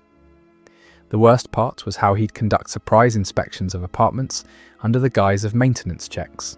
Richard would let himself into units without proper notice, go through personal belongings, and then create violation notices for things like having too many houseplants or storing personal items in closets he deemed overcrowded. He particularly seemed to enjoy targeting tenants he perceived as vulnerable or unlikely to fight back. College students, elderly residents, and anyone who seemed intimidated by his authority would get extra scrutiny and harassment. He'd threaten eviction over minor issues and use scare tactics to make people comply with his made-up rules. The situation escalated when Richard decided that my apartment was too cluttered and that I needed to remove half of my furniture to meet his aesthetic standards. He claimed that overcrowding was a fire hazard and that he had the authority to regulate how tenants arranged their personal belongings. When I pointed out that nothing in my lease gave him the right to dictate my interior decorating choices, Richard threatened to start eviction proceedings for violation of building safety standards. He said he'd been documenting problems with my tenancy and that I was already on thin ice with management. That's when I decided to research exactly what Richard's actual authority was versus what he claimed it was. It turns out that Richard had been operating way outside his legal boundaries for years. Property managers have specific limitations on when they can enter apartments, what kinds of fees they can charge, and how they can enforce lease agreements. Most of Richard's pet rules and policies were completely unenforceable and potentially illegal. More importantly, I discovered that the building was owned by a large property management company that had very specific protocols for how their employees were supposed to interact with tenants. Richard's harassment tactics and unauthorized inspections were direct violations of company policy and could expose them to significant legal liability. I started documenting everything, every unauthorized entry, every made-up fee, every threat of eviction over non-existent lease violations. I also reached out to other tenants and discovered that Richard had been harassing everyone with similar tactics for months. But instead of just filing a complaint, I decided to let Richard's own arrogance be his downfall. I knew that Richard's power complex made him incapable of backing down from confrontation, especially when he thought he was dealing with a tenant who didn't understand their rights. So I baited him into escalating his harassment to the point where it would be impossible for his employers to ignore. I started by politely questioning his authority in writing. I sent emails asking for clarification about which lease provisions gave him the right to regulate my furniture arrangements, charge fees for package deliveries, and conduct surprise inspections of my personal belongings. Richard's response was exactly what I'd hoped for. Instead of backing down or consulting with his supervisors, he doubled down on his authority claims. He sent me a lengthy email outlining all the ways he could make my life difficult if I continued to question his management decisions. He threatened immediate eviction, claimed he had the right to enter my apartment whenever he deemed necessary, and even suggested that tenants who didn't appreciate his management style were welcome to find housing elsewhere. More importantly, Richard copied the building owner's corporate office on his response, apparently thinking that involving his superiors would intimidate me into compliance. He had no idea that his email was creating a paper trail of policy violations that would be impossible to defend. I forwarded Richard's threatening email to the corporate office, along with my documentation of his unauthorized activities and a formal complaint about harassment and intimidation. I also included testimonials from other tenants who had been subjected to similar treatment. The response was swift and decisive. Within 48 hours, a representative from the corporate office was on site conducting an investigation into Richard's management practices. They interviewed multiple tenants, reviewed building records, and discovered a pattern of policy violations and potential legal liability. Richard was terminated immediately. The company issued formal apologies to affected tenants, refunded unauthorized fees, and implemented new policies to prevent similar harassment in the future. But the most satisfying part was learning what had actually triggered Richard's termination. According to the corporate representative, it wasn't just the harassment complaints or policy violations. It was the fact that Richard had been so arrogant in his response to my questions that he'd essentially confessed to violating company policy in writing while copying his supervisors on the email. Richard had been so convinced of his own authority that he'd documented his misconduct and delivered the evidence directly to the people who had the power to fire him. His arrogance had literally created the paper trail that ended his career. The new property manager is professional, respectful, and actually follows the lease agreements instead of making up arbitrary rules. The entire building atmosphere improved overnight once Richard's reign of terror ended. Richard had spent months terrorizing tenants with fake authority, but when someone finally challenged him to prove that authority existed, he exposed his own fraudulent behaviour to the very people he was supposed to be accountable to. Sometimes the most effective revenge is just asking someone to justify their actions to the people who actually have power over them. That's the end of that story. Richard literally fired himself by being too arrogant to know when to shut up. The fact that he copied his own bosses on an email where he confessed to violating company policy is absolutely perfect. He was so drunk on his imaginary power that he handed his employers a written confession of his misconduct. Sometimes the best revenge is just giving someone enough rope and watching them tie their own noose while thinking they're lassoing you. This next story comes from someone who discovered that their roommate had been stealing from them for months and decided to get creative with their response. I lived with my roommate Alex for about 8 months before I realised he'd been stealing my groceries. At first I thought I was just being forgetful or eating more than I remembered. But when my expensive imported coffee kept disappearing and my specialty cheeses vanished overnight, I knew something was up. I set up a small camera in the kitchen while Alex was at work, hidden behind some cookbooks on top of the fridge. What I discovered over the next week made my blood boil. Alex wasn't just taking a little here and there, he was systematically going through my food, eating my leftovers, using my condiments, and even taking my meal prep containers to work for his lunches. The breaking point came when I watched him eat an entire cake I'd made for my girlfriend's birthday. I'd spent hours on that thing, and he just cut himself slice after slice while watching TV. When I got home that evening, Alex looked me straight in the eye and said he had no idea what happened to the cake. Maybe it went bad and I should check the trash. That's when I decided Alex needed to learn a lesson about respecting other people's property. I went to the grocery store and bought ingredients for another cake, but this time I made some special modifications. I used salt instead of sugar, replaced the vanilla extract with apple cider vinegar, and added a generous amount of cayenne pepper to the chocolate frosting. The final touch was a layer of wasabi mixed into the cream filling. I made sure to leave the cake in the same spot as before, with a note that said, "For Sarah's office party, do not touch," taped to the box. Then I waited. The next morning I heard the most horrific, retching sounds coming from the kitchen. Alex was hunched over the sink, frantically trying to wash the taste out of his mouth, while tears streamed down his face. His face was bright red, and he kept making these weird gasping noises between spitting into the sink. When he saw me, he started yelling about how I'd tried to poison him. I calmly explained that the cake was clearly marked as off-limits, and maybe if he'd respected that boundary, he wouldn't be experiencing what I called natural consequences. I told him I'd been documenting his theft for weeks and had video evidence of him stealing my food.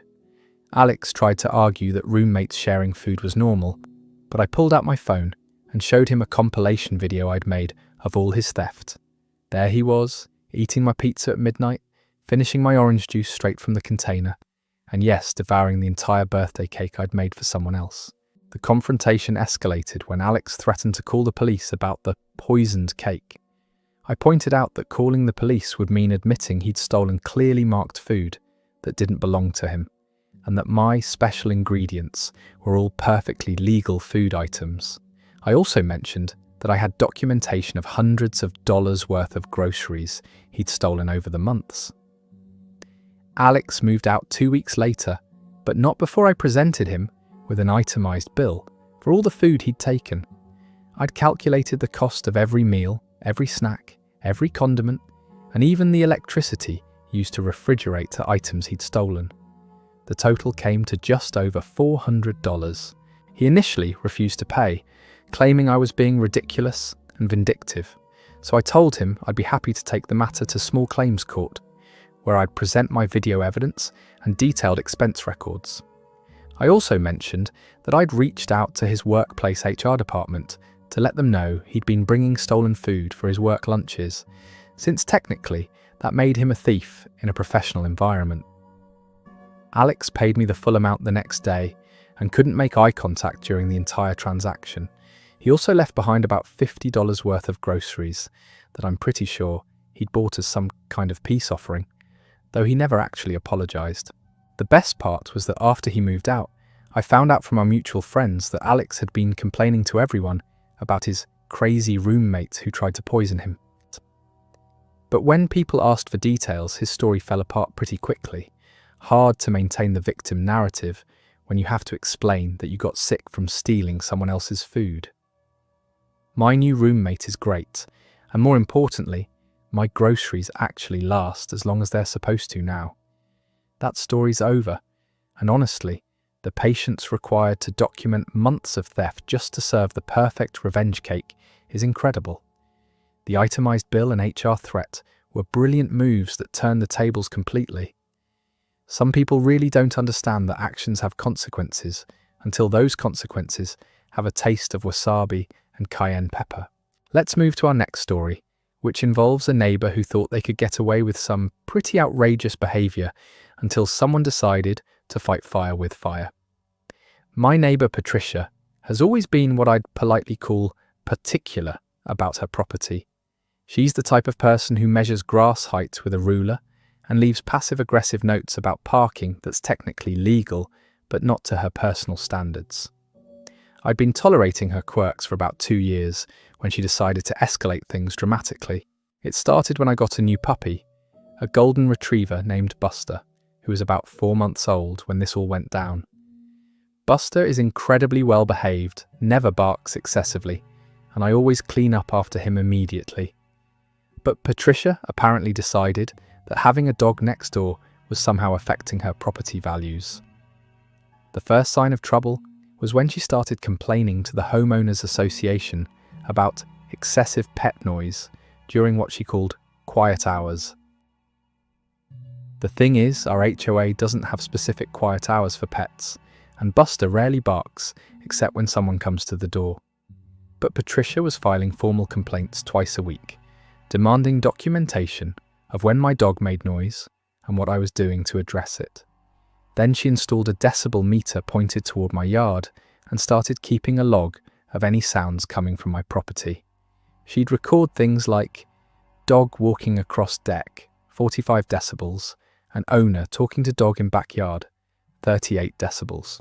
Or she actually presented this log to the HOA as evidence that I was disturbing the peace. The situation got ridiculous when Patricia started throwing things over the fence whenever Buster was outside. First, it was just small pebbles, which I thought might be accidental. Then she escalated to actually throwing larger rocks, and even spraying water from her hose whenever she saw him in the yard. I caught her doing this and asked her to stop, but she claimed she was just maintaining her property and had every right to do whatever she wanted on her side of the fence. That's when I decided Patricia needed a taste of her own medicine, but I was going to be much more strategic about it. I did some research and discovered that Patricia had been violating several HOA guidelines that she was apparently unaware of. Her garden shed was 6 inches closer to the property line than regulations allowed.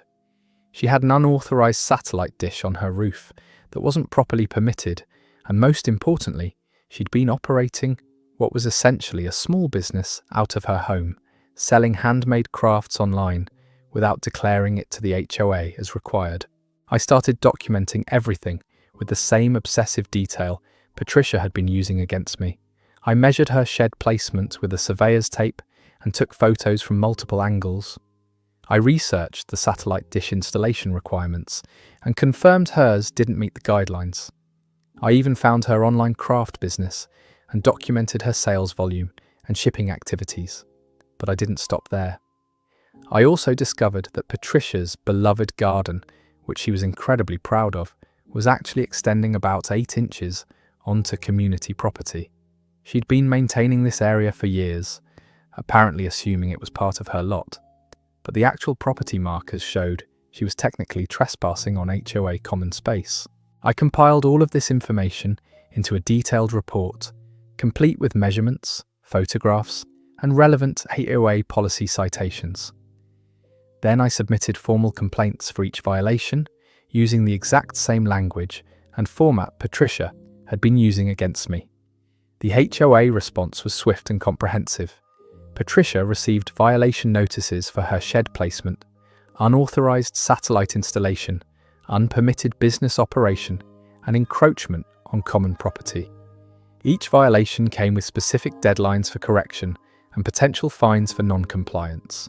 Patricia was furious and immediately suspected I was behind the complaints. She confronted me in my driveway, demanding to know if I'd tattled to the HOA about her property. I calmly explained that I'd simply been documenting property issues with the same thoroughness she'd been using to document my dog's behaviour. I told her I believed in following all community guidelines and ensuring everyone was held to the same standards. The best part was when Patricia tried to argue that her violations were different because they were unintentional and she'd been grandfathered in by previous HOA boards. I pointed out that ignorance of the rules wasn't typically considered a valid excuse and that if she wanted to appeal the violations, she should follow the proper procedures outlined in the HOA handbook. Patricia had to spend over $2,000 moving her shed, removing her satellite dish, and properly registering her business with the community association. She also had to restore the 8 inches of common property she'd been maintaining, which meant replanting that entire section of her garden. During this process, she stopped harassing me and Buster entirely. She was too busy dealing with her own property issues to worry about documenting my dog's perfectly normal behaviour. The rock throwing and water spraying stopped immediately, and she even started avoiding eye contact when we saw each other outside. The situation reached its perfect conclusion when Patricia tried to file one final complaint about Buster's barking.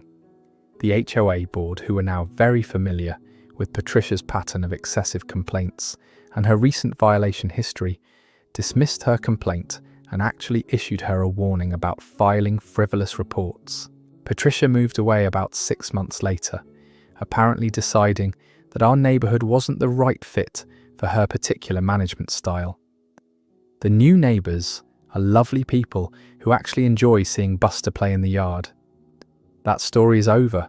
The poetic justice of someone getting buried under their own system of petty complaints is absolutely beautiful.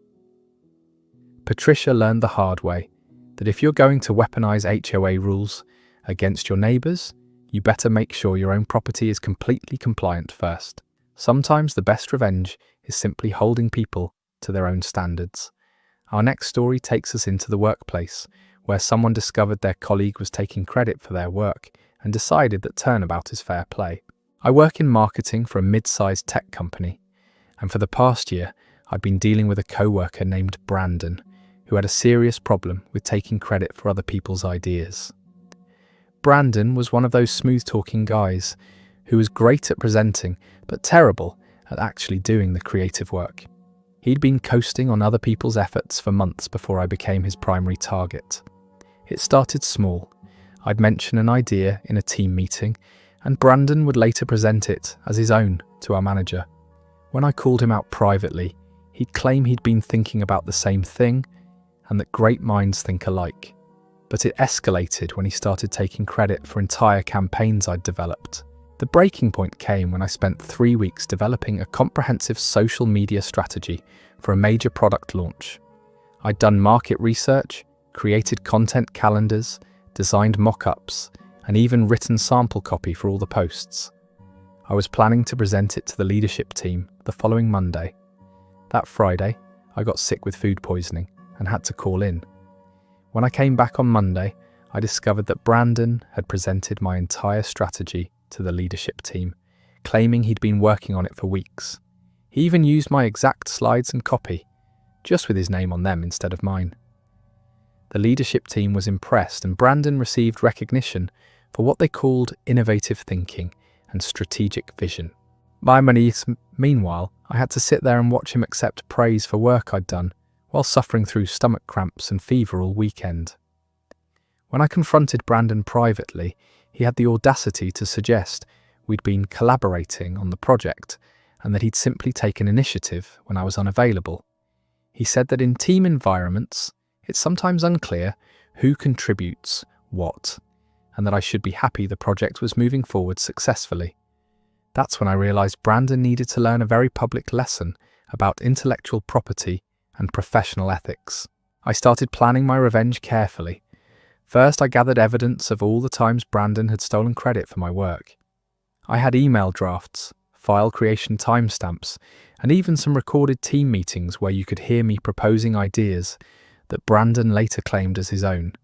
But more importantly, I started feeding Brandon false information to set him up for a spectacular failure. I began working on what appeared to be a major campaign proposal for our biggest client.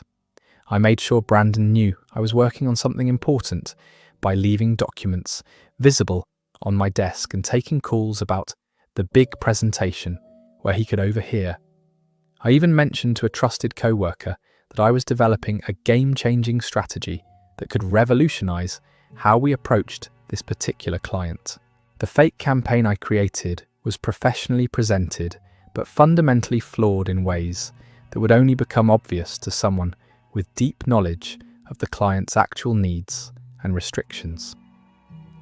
I included strategies that violated the client's stated budget constraints, proposed partnerships with competitors they'd explicitly rejected, and suggested messaging that directly contradicted their brand guidelines.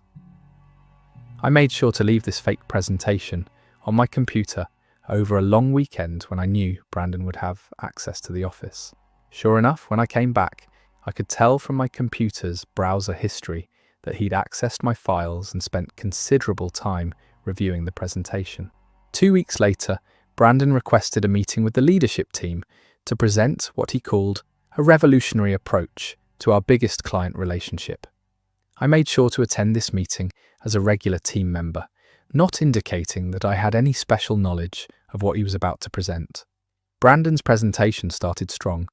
He was confident and articulate as always, and the leadership team seemed engaged initially.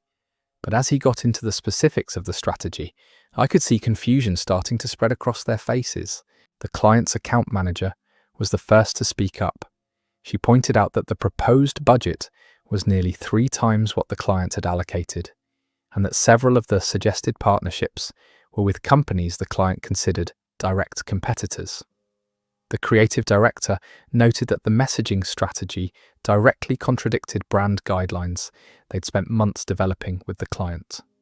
Brandon tried to defend the proposal, but it became increasingly clear that he had no understanding of the client's actual needs or constraints.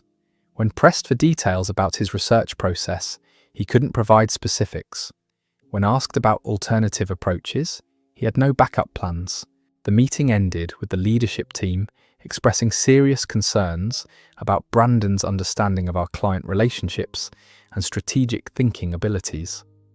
The account manager specifically mentioned that presenting this proposal to the client would have been professionally embarrassing and could have damaged our relationship with them. After the meeting, I was asked to stay behind.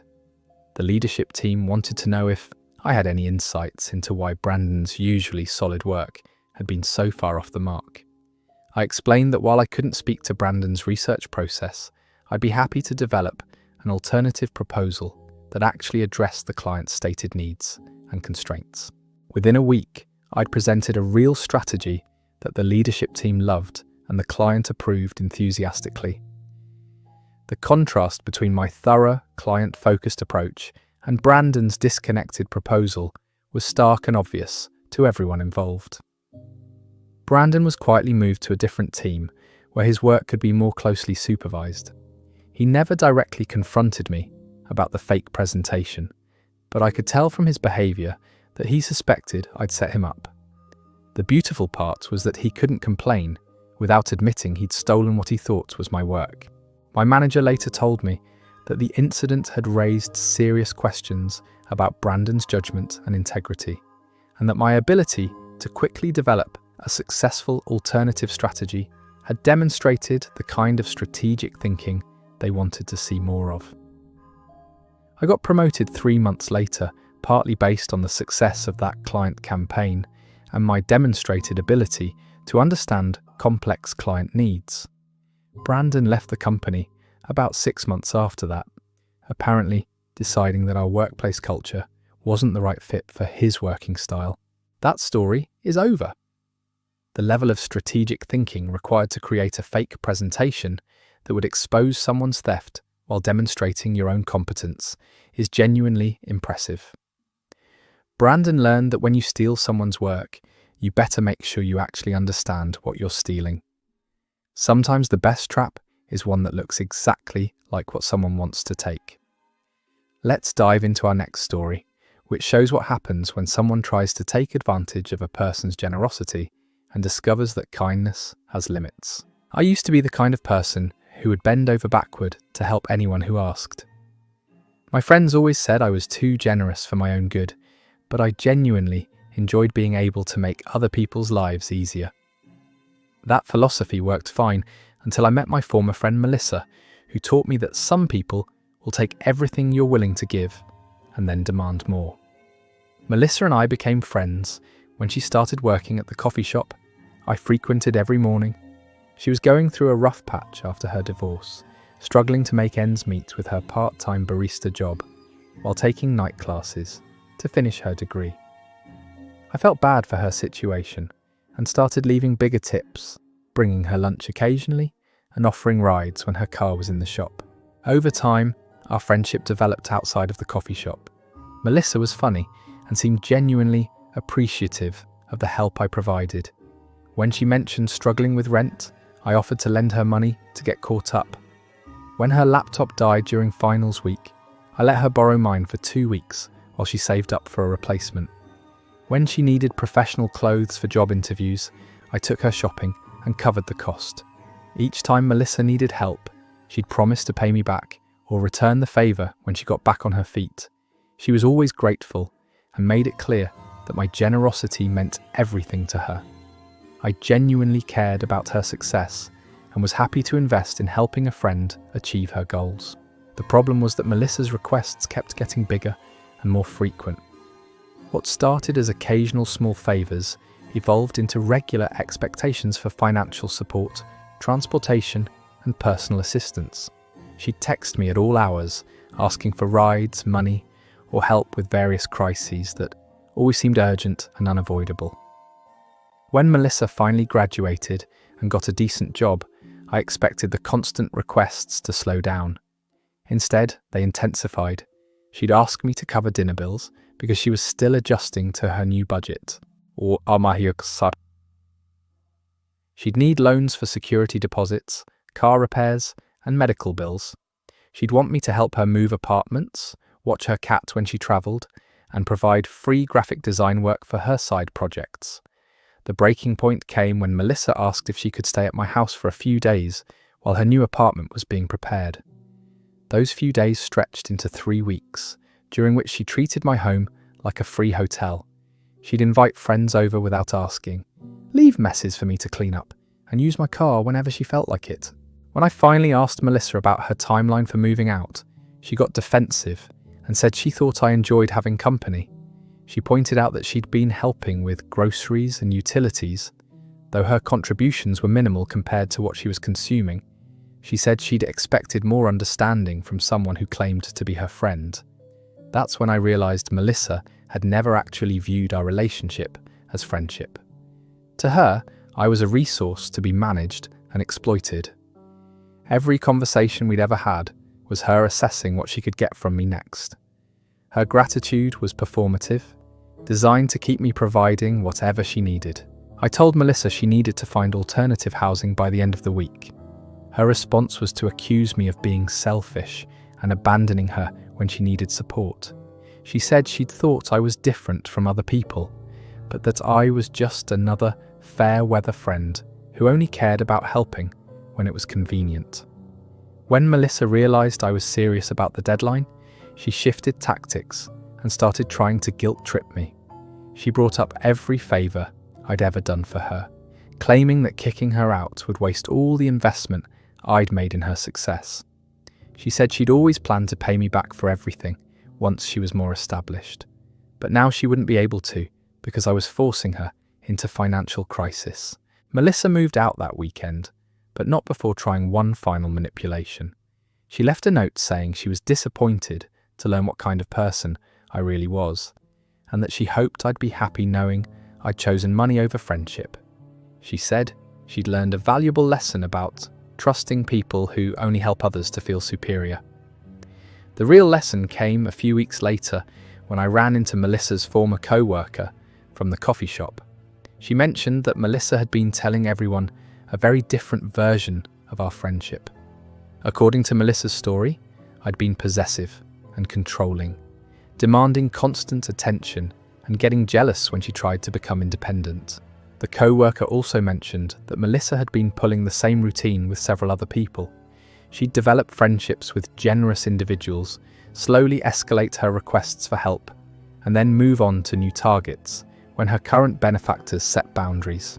Apparently, I wasn't her first or last victim. Looking back, I realized that Melissa had been incredibly strategic in how she'd cultivated our relationship. She'd shared just enough personal information to make me feel emotionally invested while constantly presenting new crises that required immediate assistance. She'd always framed her requests as temporary emergency help, not ongoing support expectations. The most manipulative part was how she'd made me feel special for being willing to help when others wouldn't. She'd constantly tell me I was different from everyone else, more caring and understanding. It made me want to live up to that image by continuing to provide whatever she needed. I learned to be more careful about distinguishing between people who genuinely need help and people who are professionally helpless. Real friendship involves reciprocity and respect for boundaries. When someone consistently takes without giving back and gets angry when you try to establish limits, that's not friendship at all. Melissa taught me that being generous doesn't mean being available for unlimited exploitation. Some people will drain every resource you're willing to share and then blame you for not giving more. Setting boundaries isn't selfish. It's necessary for maintaining relationships that are actually healthy and sustainable. That story is over. The calculated way Melissa escalated from small favors to basically moving in shows, this was a practiced routine, not desperation. She'd clearly perfected the art of finding generous people and systematically bleeding them dry while making them feel guilty for having boundaries. The fake gratitude and manipulation tactics are textbook emotional vampirism. Some people mistake kindness for weakness and learn too late that patient people can have very firm limits. When someone makes you feel bad for not giving them everything they want, that's your sign to run. Our next story comes from someone who discovered their business partner had been setting them up to fail from the very beginning. My business partner Troy and I started a small digital marketing consultancy about 2 years ago. We'd known each other since college and had always talked about working together someday. When we both got laid off from our corporate jobs within a few months of each other, it seemed like the perfect opportunity to make that dream a reality. Initially, our partnership seemed ideal. Troy handled the sales and client relationships, while I focused on strategy development and campaign execution. We split everything 50-50 and made decisions together about major business directions.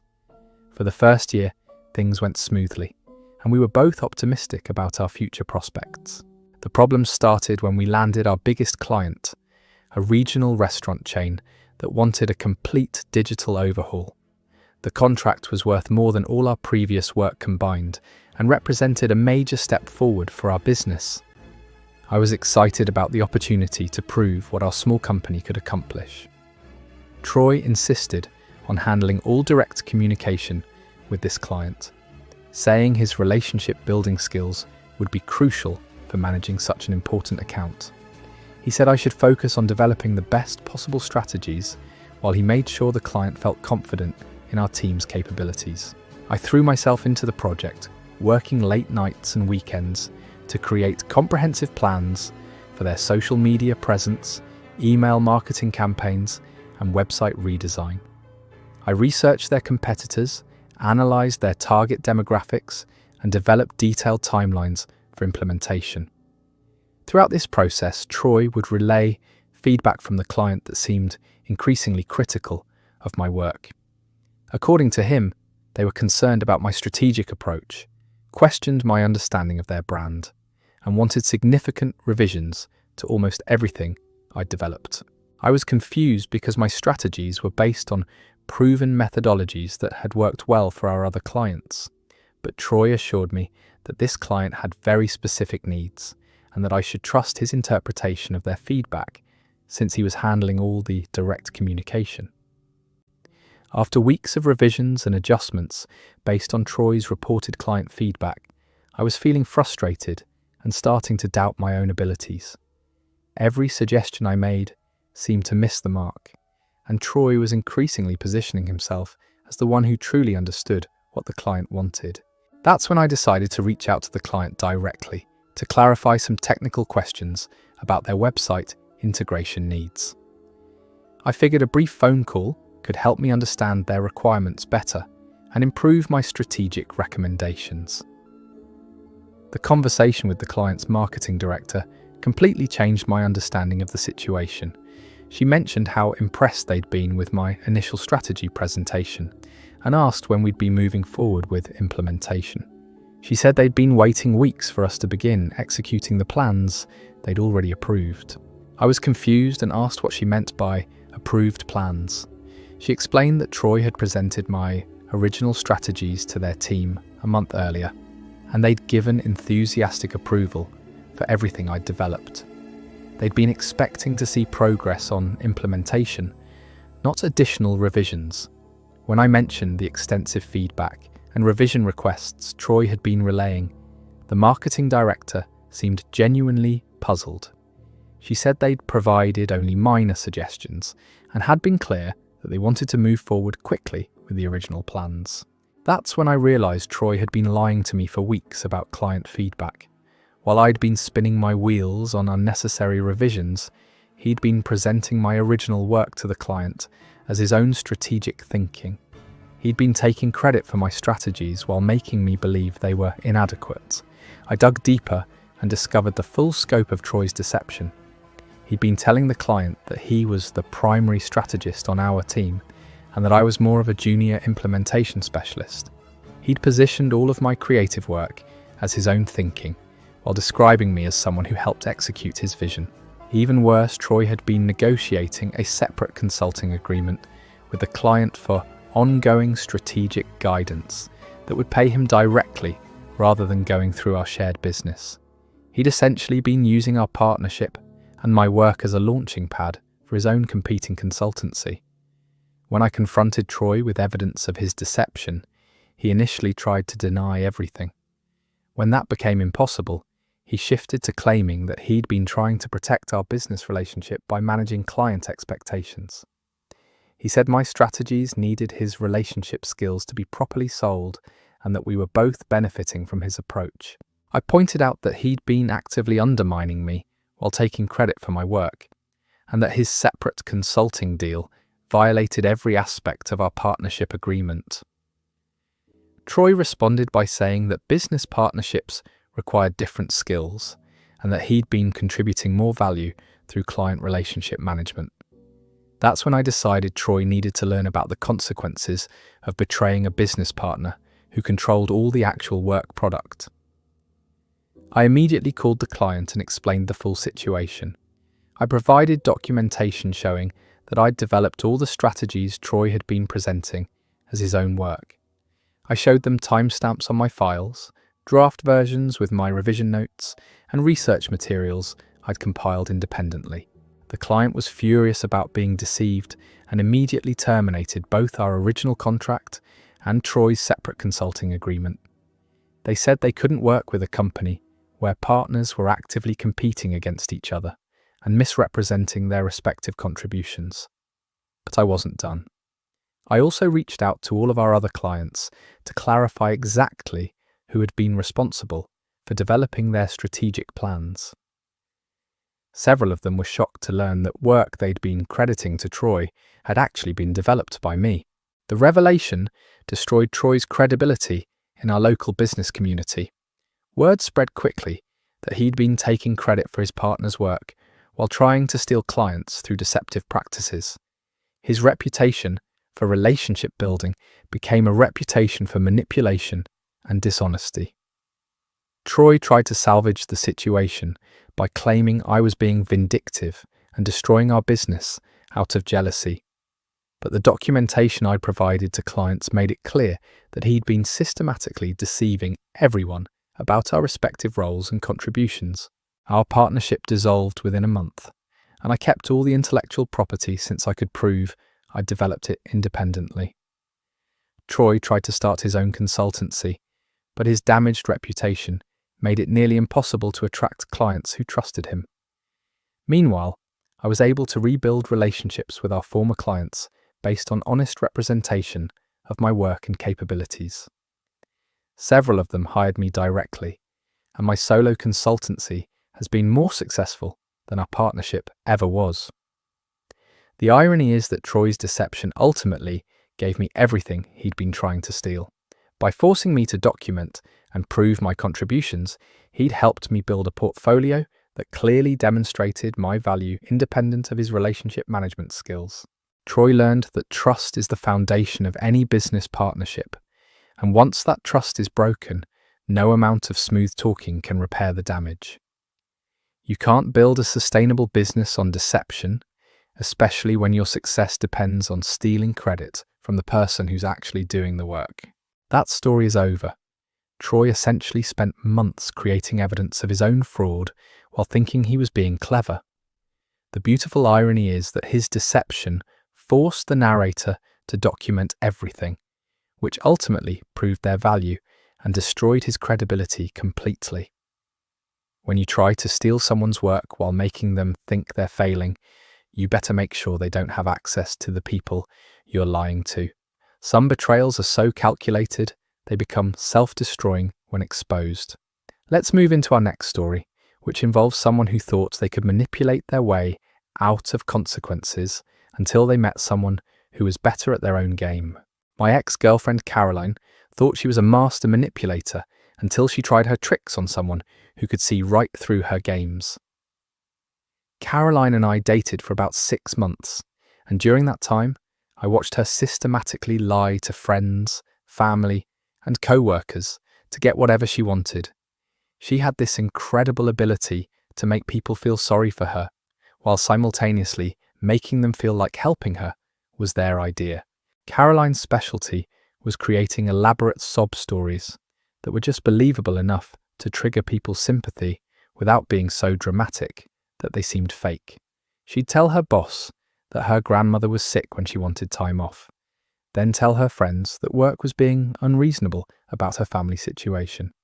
She'd borrow money from multiple people for the same fake emergency, keeping careful track of which story she'd told to whom. What really bothered me was how Caroline would target people's specific weaknesses. She knew that her co-worker Lisa was insecure about being liked, so she'd constantly ask for favors while praising Lisa for being such a good friend. She knew that her neighbor Tom felt guilty about his divorce, so she'd hint that she reminded him of his daughter and needed a father figure in her life. I started calling Caroline out on these manipulations, but she'd always have an explanation that made me feel like I was being paranoid or unsympathetic. She'd say I didn't understand how hard it was to be a woman in the world, or that I was jealous of her social skills. She made me feel guilty for questioning her when she was just trying to survive. The beginning of the end came when Caroline set her sights on my friend Raymond, who owned a successful catering business. She'd heard me mention that Raymond was generous and had helped friends get back on their feet before. Caroline started showing up wherever she knew Raymond would be, slowly building what seemed like a natural friendship. Caroline told Raymond that she'd always dreamed of starting her own event planning business, but couldn't afford the startup costs. She mentioned that she had clients lined up, but needed a catering partner to make her vision reality. She made it sound like she was offering him a business opportunity rather than asking for help. Raymond was intrigued and agreed to cater Caroline's first few events at cost, with the understanding that they'd split the profits once her business was established. Caroline was thrilled and immediately started planning what she described as a launch party for her new company. What Raymond didn't know was that Caroline had no actual clients and no real business plan. She'd invented the entire scenario to get free catering for a party she wanted to throw for herself. She'd been telling everyone that a successful businessman was sponsoring her launch party, making herself look important and connected. Caroline spent weeks planning this elaborate party, inviting everyone she knew and promoting it on social media as a professional networking event. She designed fake business cards and created a website with stock photos and copied content. She even rented a venue and hired a photographer to document her fake success. The party was scheduled for a Saturday evening, and Raymond had prepared food for about 60 people based on Caroline's guest count. He'd invested his own money in high-quality ingredients and had his staff work overtime to make sure everything was perfect for what he thought was a legitimate business launch. That's when I decided Caroline needed to learn that manipulation has consequences when you target the wrong person. I knew Raymond well enough to understand that he valued honesty above everything else. His catering business was built on trust and reliable partnerships. If he discovered that Caroline had been lying to him from the beginning, he wouldn't just be angry about the money, he'd be furious about the professional embarrassment. I also knew that Caroline had been careless about keeping her stories straight because she'd gotten overconfident about her manipulation skills. She'd told different versions of her business plan to different people, and the details didn't match up when you compared them. The Friday before Caroline's party, I invited Raymond for coffee and casually mentioned some inconsistencies I'd noticed in Caroline's business description. I asked innocent questions about her client base and timeline that made Raymond start thinking more carefully about their arrangement. Raymond is a smart businessman, and once he started looking critically at Caroline's claims, the holes became obvious. He realized that Caroline had never provided specific client information, never shown him actual contracts, and had been vague about every concrete detail of her supposed business. Raymond did some investigating and quickly discovered that Caroline's business registration was fake. Her website content was plagiarized, and several of the testimonials she'd shown him were from companies that didn't exist. He realized he'd been completely deceived and that his catering work was essentially funding Caroline's personal party. But instead of confronting Caroline directly, Raymond decided to let her dig her own grave deeper. Saturday evening arrived, and Caroline's party was in full swing. She'd invited everyone she knew, plus their friends, and was basking in the attention and admiration.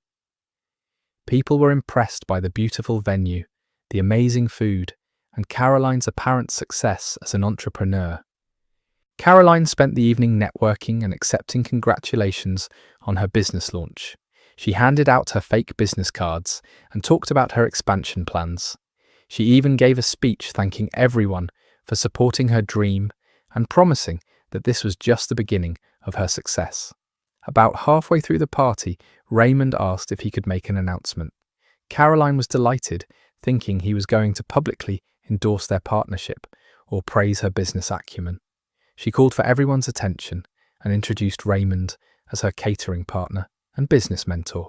Raymond stood up with a big smile and began talking about the importance of honesty in business relationships. He said that successful partnerships require trust, transparency, and mutual respect. He talked about how much he valued working with ethical entrepreneurs who shared his commitment to integrity. Then Raymond explained that he'd recently discovered that someone had been misrepresenting their business situation to take advantage of his generosity. He said that this person had invented clients, falsified documents, and created an elaborate fiction to get free services from his company. The room started getting uncomfortable as people realized this wasn't going to be the endorsement they'd expected. Caroline's face went white, but she couldn't interrupt without making things worse. Raymond continued by saying that he believed in giving people chances to come clean about their mistakes. He said he was going to ask some specific questions about Caroline's business, and if she answered honestly, they could work together to resolve the situation professionally. Then Raymond started asking Caroline to provide details about her client contracts, her business registration numbers, and her expansion timeline.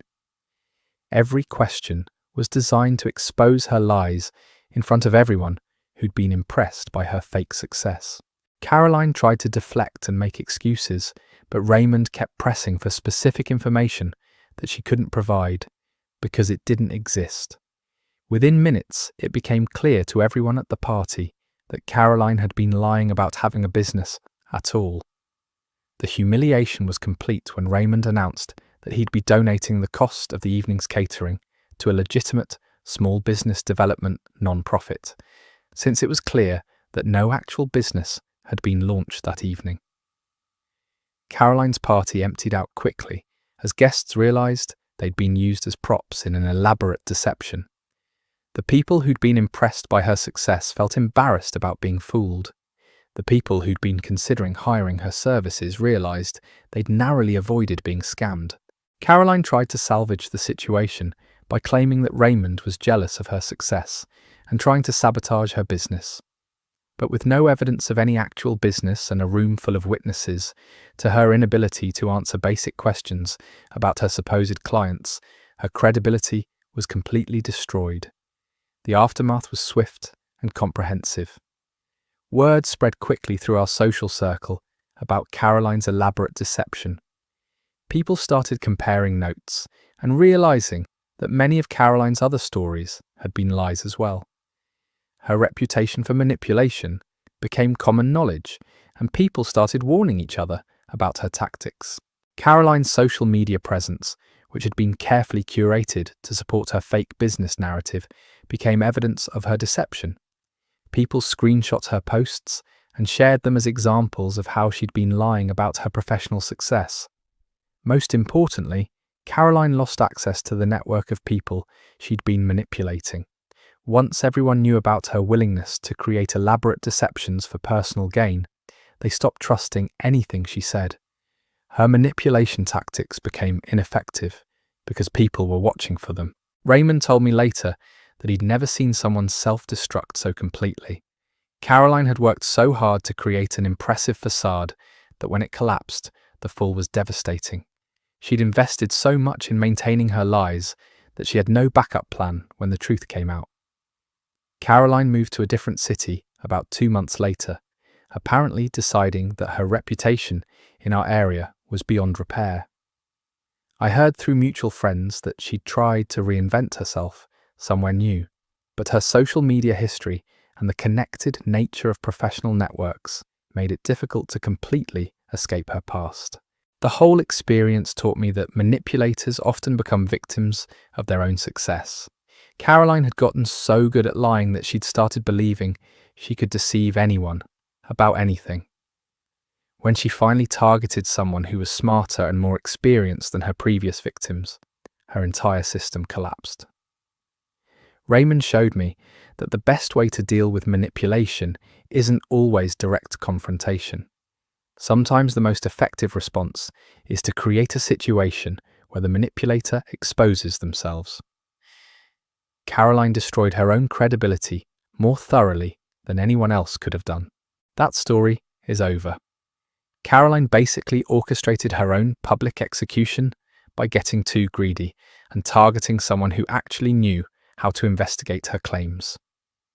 The poetic justice of her fake business launch party becoming the venue for her complete professional humiliation is absolutely perfect. When you build your entire social presence on lies, it only takes one person asking the right questions to bring the whole thing crashing down. She learned that manipulation works until you meet someone who's better at strategy than you are. This next story comes from someone who discovered that their landlord had been taking advantage of multiple tenants and decided it was time for some collective action. I'd been renting a small apartment in an older building for about 18 months when I started noticing some concerning patterns in how our landlord Frank operated his property. At first I thought I was just dealing with typical landlord issues, but as I got to know my neighbours better, I realised Frank was running what amounted to a systematic scam on his tenants. The building had 12 units and Frank managed everything himself without going through a property management company. He preferred tenants who were young, new to the area, or otherwise unlikely to know their rights or have the resources to challenge questionable practices. My first red flag should have been how eager Frank was to rent to me, despite my limited credit history and the fact that I was new to the city. He made the process incredibly easy, asking for just first month's rent and a security deposit. No additional fees or complicated paperwork. At the time, I thought I was getting a great deal. The problems started small. Frank would enter apartments without proper notice, claiming he was checking for maintenance issues or showing the unit to prospective tenants. He'd schedule repairs during inconvenient times and then charge tenants fees if they weren't available to provide access. Frank also had a creative approach to security deposits.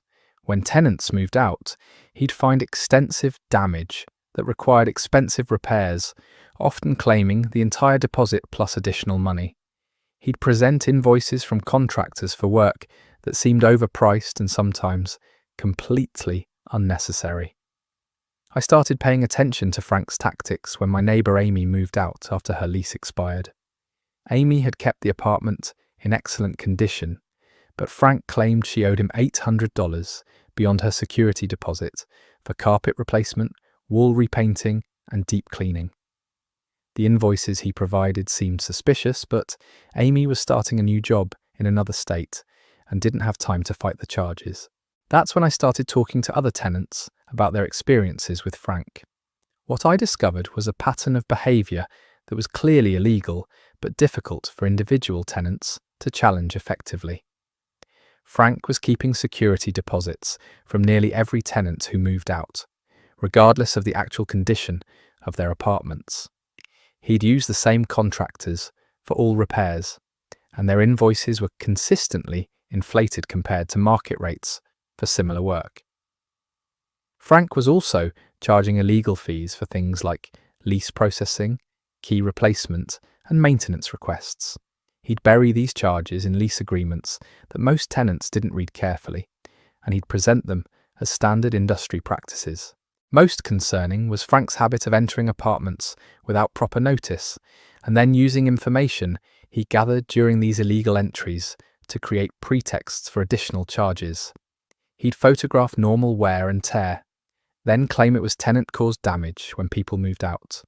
I realised that Frank was counting on tenant turnover and the fact that most renters wouldn't have the knowledge or resources to challenge his practices in court. He was making thousands of extra dollars per year by systematically violating tenant rights across all his properties. That's when I decided Frank needed to face some collective consequences for his illegal landlord practices. I started by researching tenant rights law and documenting every interaction I'd had with Frank that seemed questionable. I took photos of my apartment's condition, saved all communications, and started keeping a detailed log of his illegal entries and questionable practices. But more importantly, I organised the other tenants in our building to share information about their experiences with Frank.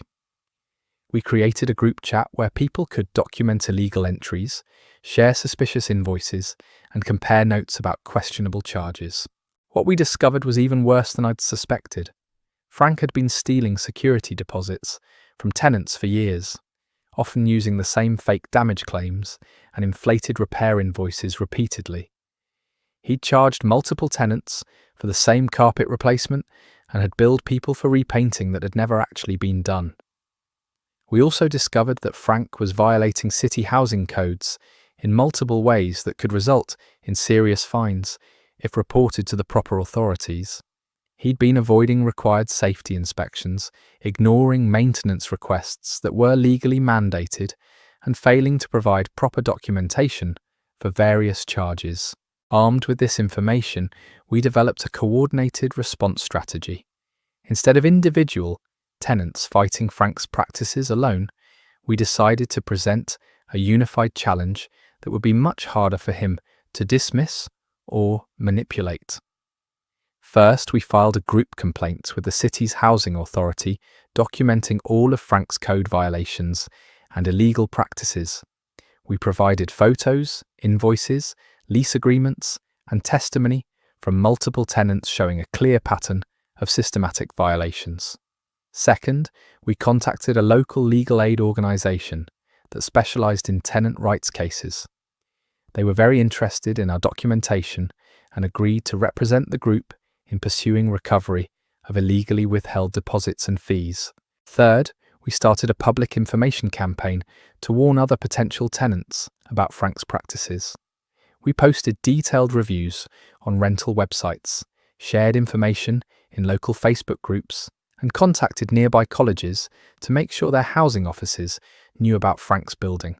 Frank's initial response was to try the same intimidation tactics he'd used successfully with individual tenants in the past.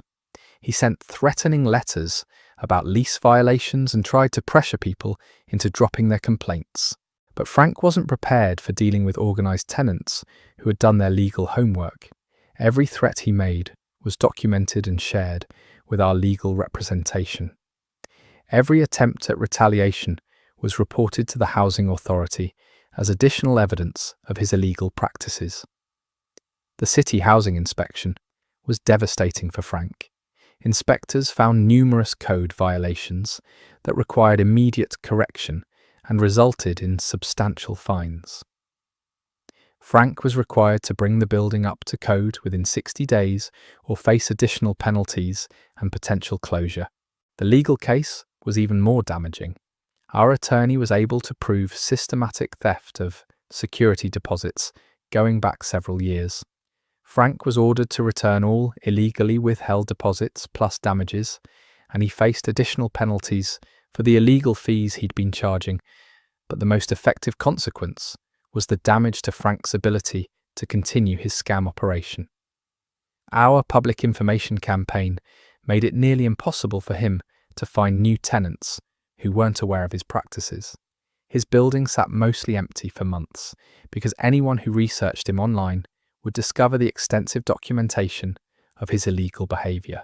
Frank eventually sold the building to a legitimate property management company rather than deal with the ongoing legal and financial consequences of his actions. The new owners honoured all existing leases and implemented proper tenant relations practices. Most of the tenants who'd been scammed by Frank received full restitution for their stolen deposits and illegal fees. The legal aid organisation used our case as an example in their tenant education programs, helping other renters recognise and respond to similar illegal practices. The experience taught me that slumlords like Frank rely on tenants being isolated and uninformed about their rights. When renters organise and share information, landlords can't get away with systematic violations that would be impossible to defend in court. Frank learned that stealing from tenants might work when you're dealing with individuals who don't know their rights, but it becomes unsustainable when you're facing organised tenants with legal representation and documentation of your crimes. That story is over. Frank basically created a tenant union against himself by being so consistently awful that everyone had to work together just to get their stolen money back. The beauty of collective action is that landlords who prey on individual tenants suddenly find themselves completely outmatched when those tenants start comparing notes and organising responses. When your business model depends on people not knowing their rights, it falls apart the moment they get educated and start working together. These revenge stories show us that karma doesn't always work on its own timeline, but sometimes it gets a little help from people who refuse to be victims. Whether it's a roommate learning about consequences through creative cooking, a manipulative co-worker getting trapped by their own theft, or a slumlord facing organised tenant action, the common thread is that patient, strategic responses often deliver the most satisfying justice. The best revenge stories aren't about getting even through cruelty or violence. They're about using intelligence, documentation, and sometimes a little creativity to make sure that people face appropriate consequences for their actions. When someone consistently takes advantage of others, there's something deeply satisfying about watching them get outsmarted by the very people they thought they could exploit. Sometimes, the most satisfying revenge isn't about getting back at someone immediately. It's about waiting for the perfect moment when their own actions create the ideal opportunity for justice. These next stories show what happens when patience meets opportunity, and the results are absolutely beautiful. Our next story comes from someone who discovered their sibling had been sabotaging family relationships for years and decided it was time to expose the truth. My older brother Tyler has always been what my family called the responsible one, while I was labelled as the troublemaker who couldn't get my life together. For years I accepted this dynamic, even though it never quite felt accurate. Tyler was successful, married, and seemed to have everything figured out, while I struggled through college and bounced between jobs trying to find my direction. What I didn't realise until recently was that Tyler had been actively working to maintain this narrative by sabotaging my relationships with our parents and extended family. He'd been doing it so subtly and consistently that I never connected the dots until everything came together in the most unexpected way. It started in high school when I'd get in trouble for things I didn't do or didn't remember doing. My parents would confront me about breaking curfew or leaving messes around the house, and I genuinely have no memory of these incidents. Tyler would always be there to corroborate their concerns, sadly shaking his head about his irresponsible younger sibling. In college, my parents would mention disappointments about my behaviour that confused me. They'd say I'd been rude during phone calls or had made promises I hadn't kept. When I'd try to clarify or defend myself, Tyler would gently suggest that maybe I didn't remember things clearly because of stress or partying. The pattern continued into my adult life. My parents would bring up comments I'd supposedly made about not wanting to attend family events, or mention that I'd seemed uninterested in their lives during recent conversations. Tyler would always be present during these discussions, playing the role of the concerned older brother who was worried about my attitude and choices. I started noticing that these misunderstandings always seemed to happen after Tyler had spent time with our parents, alone. But I chalked it up to coincidence and assumed I was being paranoid because I felt defensive about my family's perception of me. The situation escalated when our grandfather got sick last year. Tyler convinced our parents that I was too unreliable to help with grandfather's care, pointing to my supposed history of not following through on commitments. I was hurt that they didn't ask for my help, but Tyler assured me that he had everything handled and I shouldn't worry about it. What I didn't know was that Tyler had been intercepting my attempts to visit grandfather and had been telling our parents that I was too busy with my own life to make time for family obligations. He'd been systematically cutting me out of important family moments while making it look like it was my choice. The truth came out in the most unexpected way possible. Our grandfather had been keeping a journal during his illness, writing letters to family members that he planned to give us after he recovered. When he passed away suddenly, we found the journal while cleaning out his room. Reading grandfather's entries was devastating and enlightening. He'd written about how much he missed me and how hurt he was that I never came to visit. He'd written about Tyler's visits, during which Tyler would mention how disappointed everyone was in my selfishness and lack of family commitment. But the most shocking entries were grandfather's accounts of phone calls he'd received from someone claiming to be me. According to his journal, I'd supposedly called him several times to make excuses about why I couldn't visit, complaining about our parents and saying I was too busy to deal with family drama. I never made those phone calls, but Tyler had been impersonating me to our grandfather, creating a false narrative about my attitude and priorities. He'd been doing this for months, systematically destroying my relationship with the one family member who had always believed in me. Armed with grandfather's journal, I started investigating other incidents where my family had been disappointed in my supposed behaviour. I checked phone records, looked through old emails, and started asking specific questions about timing and details. What I discovered was a years-long campaign of manipulation and impersonation. Tyler had been making calls pretending to be me, sending emails from fake accounts that looked like mine, and even creating fake social media posts to support his narrative about my character and priorities. The fake emails were particularly sophisticated. Tyler had created accounts with slight variations of my name and had been corresponding with our parents and extended family, making complaints about family obligations and expressing attitudes that were completely unlike my actual personality. Tyler had also been intercepting and redirecting communications. He'd convinced our parents to send important family information through him because I was supposedly unreliable about responding to messages. Then he'd filter what I received, often delaying or modifying information to make me seem uninformed or uninterested. The most elaborate deception involved social media. Tyler had created fake profiles that looked like they belonged to my friends, and these fake accounts would post comments supporting his narrative about my behavior and attitude. He'd screenshot these fake interactions and share them with family members as evidence of what people really thought about me. When I confronted Tyler with all the evidence I'd gathered, he initially tried to deny everything. When that became impossible, he shifted to claiming he'd been trying to protect the family from my negative influence. He said he'd been doing everyone a favor by managing my relationships and preventing me from hurting people with my supposed selfishness. Tyler actually tried to convince me that his manipulations had been good for me because they'd motivated me to become a better person. He said that without his interventions, I might never have developed any sense of responsibility or consideration for others. But I wasn't interested in Tyler's justifications. I was ready to show our family exactly who the real troublemaker had been all along.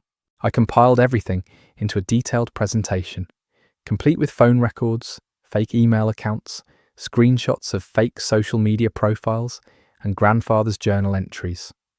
I invited our parents and key family members to a meeting, telling them I had important information to share about grandfather's final months.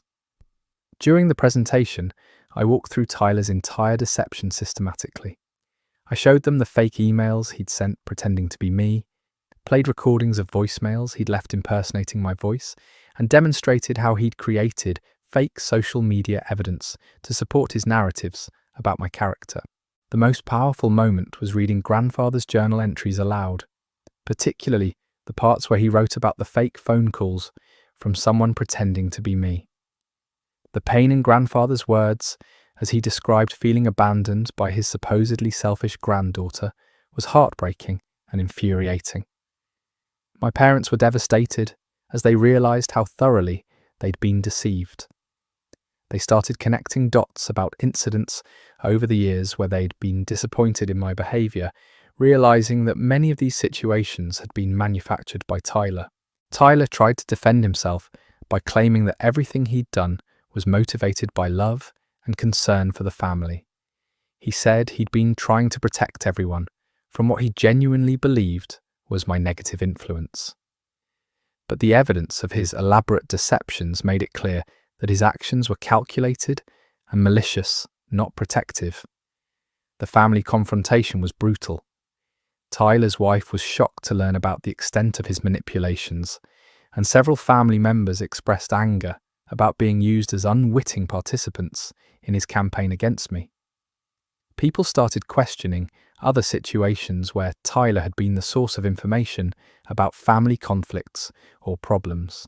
Tyler's carefully constructed image as the reliable, trustworthy son completely collapsed.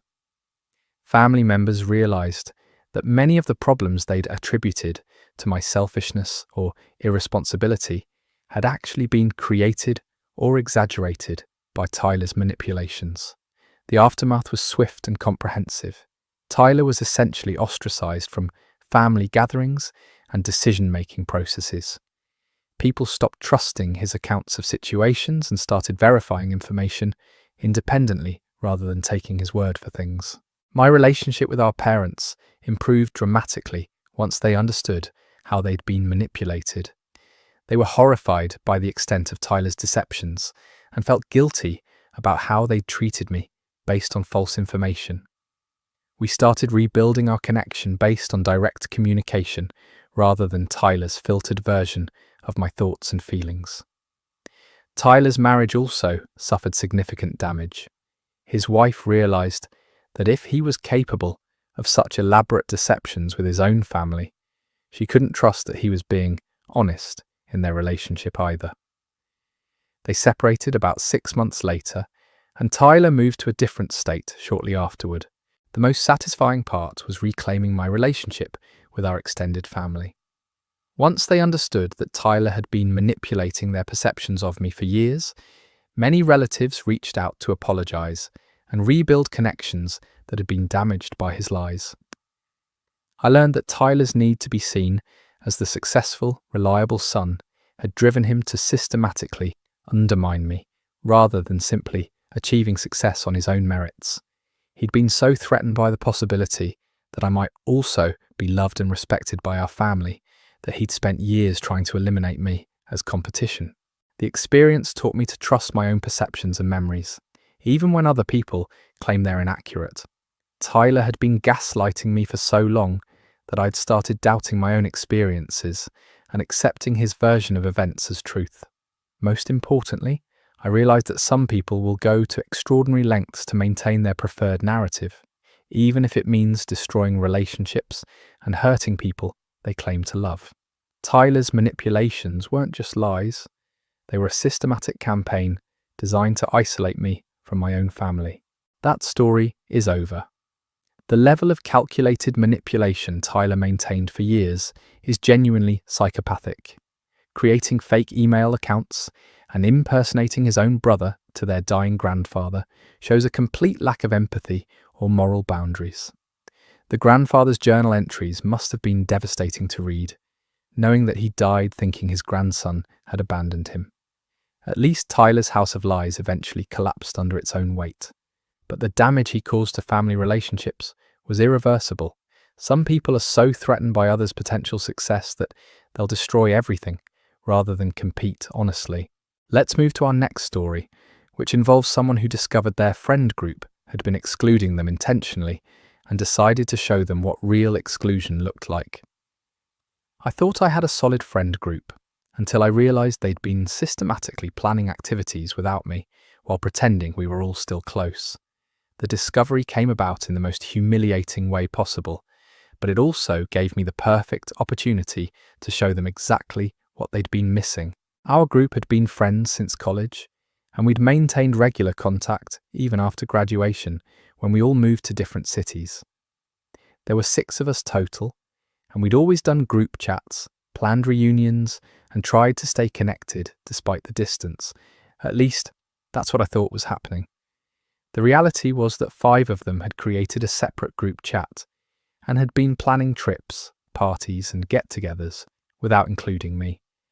They'd been posting about these events on social media after the fact, always with explanations about how they'd planned things last minute, or how certain people couldn't make it. I started noticing patterns but dismissed them as coincidence. People would reference conversations I hadn't been part of, mention inside jokes that had developed without me, and sometimes seem surprised when I didn't know about events that everyone else appeared to be aware of. The truth came out when my friend Lisa accidentally sent a message meant for their secret group chat to our original group chat instead. The message said, "Remind everyone that if anyone asks, we planned this trip last week and couldn't reach him in time." The him was obviously me, and the trip was a weekend getaway they were taking to celebrate our friend Amanda's promotion. According to their story, it was a spontaneous celebration that got planned too quickly to include everyone. But Lisa's mistaken message revealed they'd been planning it for weeks and had deliberately excluded me. When I confronted the group about the secret chat and the deliberate exclusion, they initially tried to deny it. Then they shifted to claiming they'd been trying to spare my feelings because they thought I wouldn't be interested in certain activities or couldn't afford to participate in expensive trips. The explanations were insulting and obviously fabricated. They claimed they were protecting me from feeling left out by actually leaving me out. They said they thought I preferred smaller gatherings, even though I'd never expressed that preference. They suggested I seemed too busy with work to want to participate in group activities. What hurt most was realizing that this exclusion had been going on for over a year. Events I'd attributed to coincidence or poor timing had actually been carefully planned around my absence. They'd been curating a version of our friendship that existed only in my imagination, but their elaborate deception also gave me the perfect tool for revenge.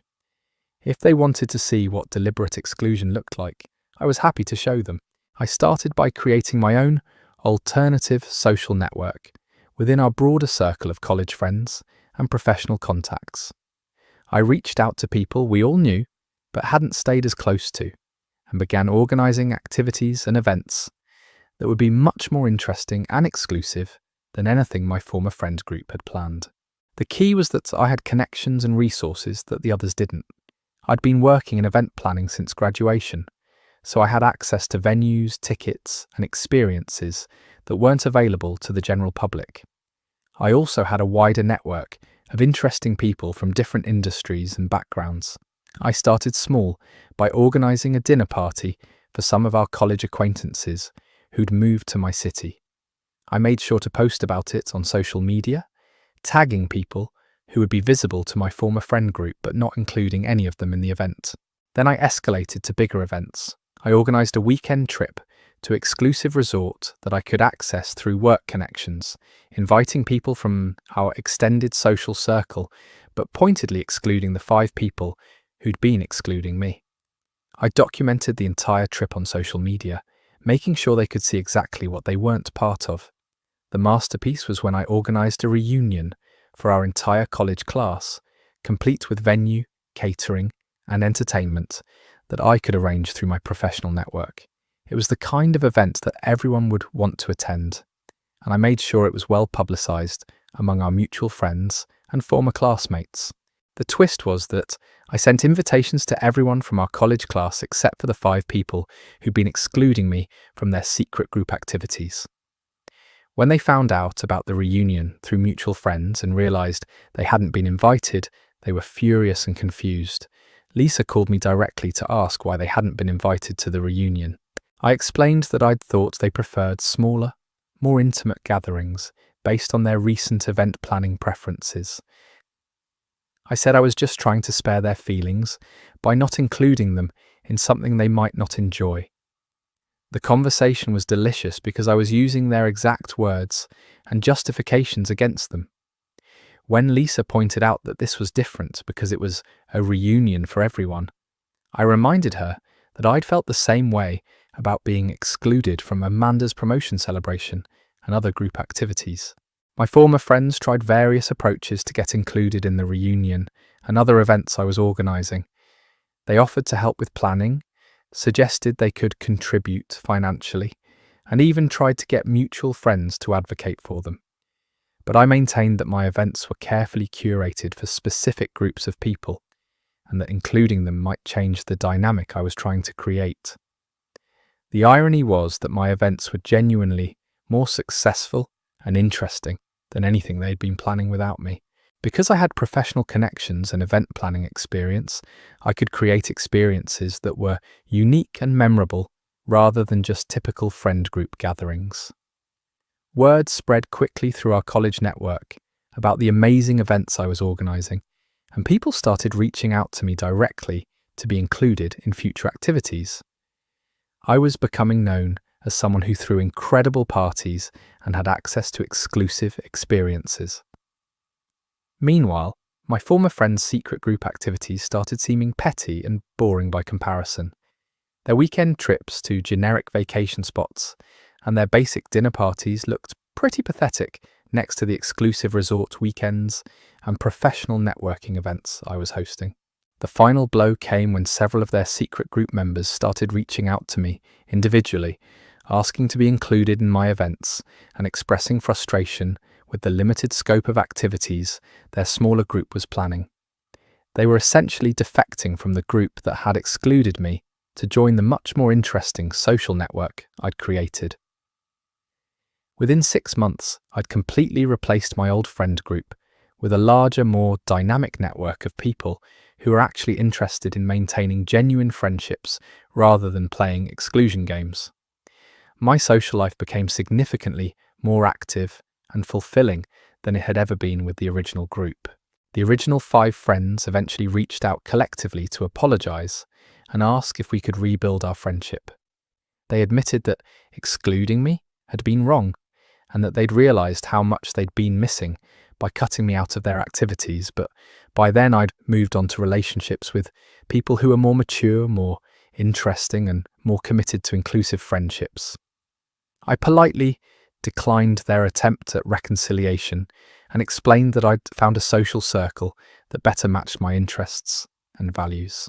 The experience taught me that sometimes the best response to exclusion isn't confrontation or argument, but simply creating something better that makes the excluders realize what they've lost. My former friends learned that if you're going to cut someone out, you better make sure they don't have the ability to create alternatives that are superior to what you're offering. They also learned that exclusion works both ways, and that being on the receiving end isn't nearly as fun as being the ones doing the excluding. When they were the ones looking in from the outside, they suddenly understood how hurtful and frustrating it feels to be deliberately left out of activities you'd enjoy. That story is over. The accidental text message revealing their secret group chat is the kind of mistake that instantly destroys years of careful manipulation. Using event planning skills to create genuinely better experiences than their basic friend group activities was brilliant strategic thinking. When you exclude someone who has better connections and resources than you do, you're basically handing them the tools for perfect revenge. The fact that their own group members started defecting to join the superior social network shows how thoroughly the tables turned. Sometimes the best way to win the game is to stop playing by other people's rules and create your own version that's infinitely better. Our next story involves someone who discovered their neighbour had been stealing packages and decided to teach them a very memorable lesson about property theft. My neighbour Randy had been stealing packages from porches throughout our neighbourhood for months before I figured out it was him. Randy lived 2 houses down from me and always seemed friendly when we'd chat over the fence or run into each other at the mailbox. He'd even complained to me about his own package theft problems, expressing frustration about how inconsiderate people could be. The thefts had been escalating over the past 6 months. Multiple neighbours were reporting missing deliveries, and several people had installed security cameras after losing expensive items. The thief seemed to know exactly when packages would be delivered and would grab them within hours of arrival. I became suspicious of Randy when I realised that his house was the only one on our street that never seemed to have package theft problems. While everyone else was losing deliveries regularly, Randy's packages always seemed to arrive safely and remain untouched on his porch. My suspicion grew when I noticed Randy's sudden acquisition of items that other neighbours had reported stolen. He'd mentioned getting a great deal on electronics that matched descriptions of missing packages, or he'd be using tools that looked identical to ones that had been stolen from other porches. The confirmation came when I set up a hidden camera focused on my front porch after losing a package containing expensive skincare products.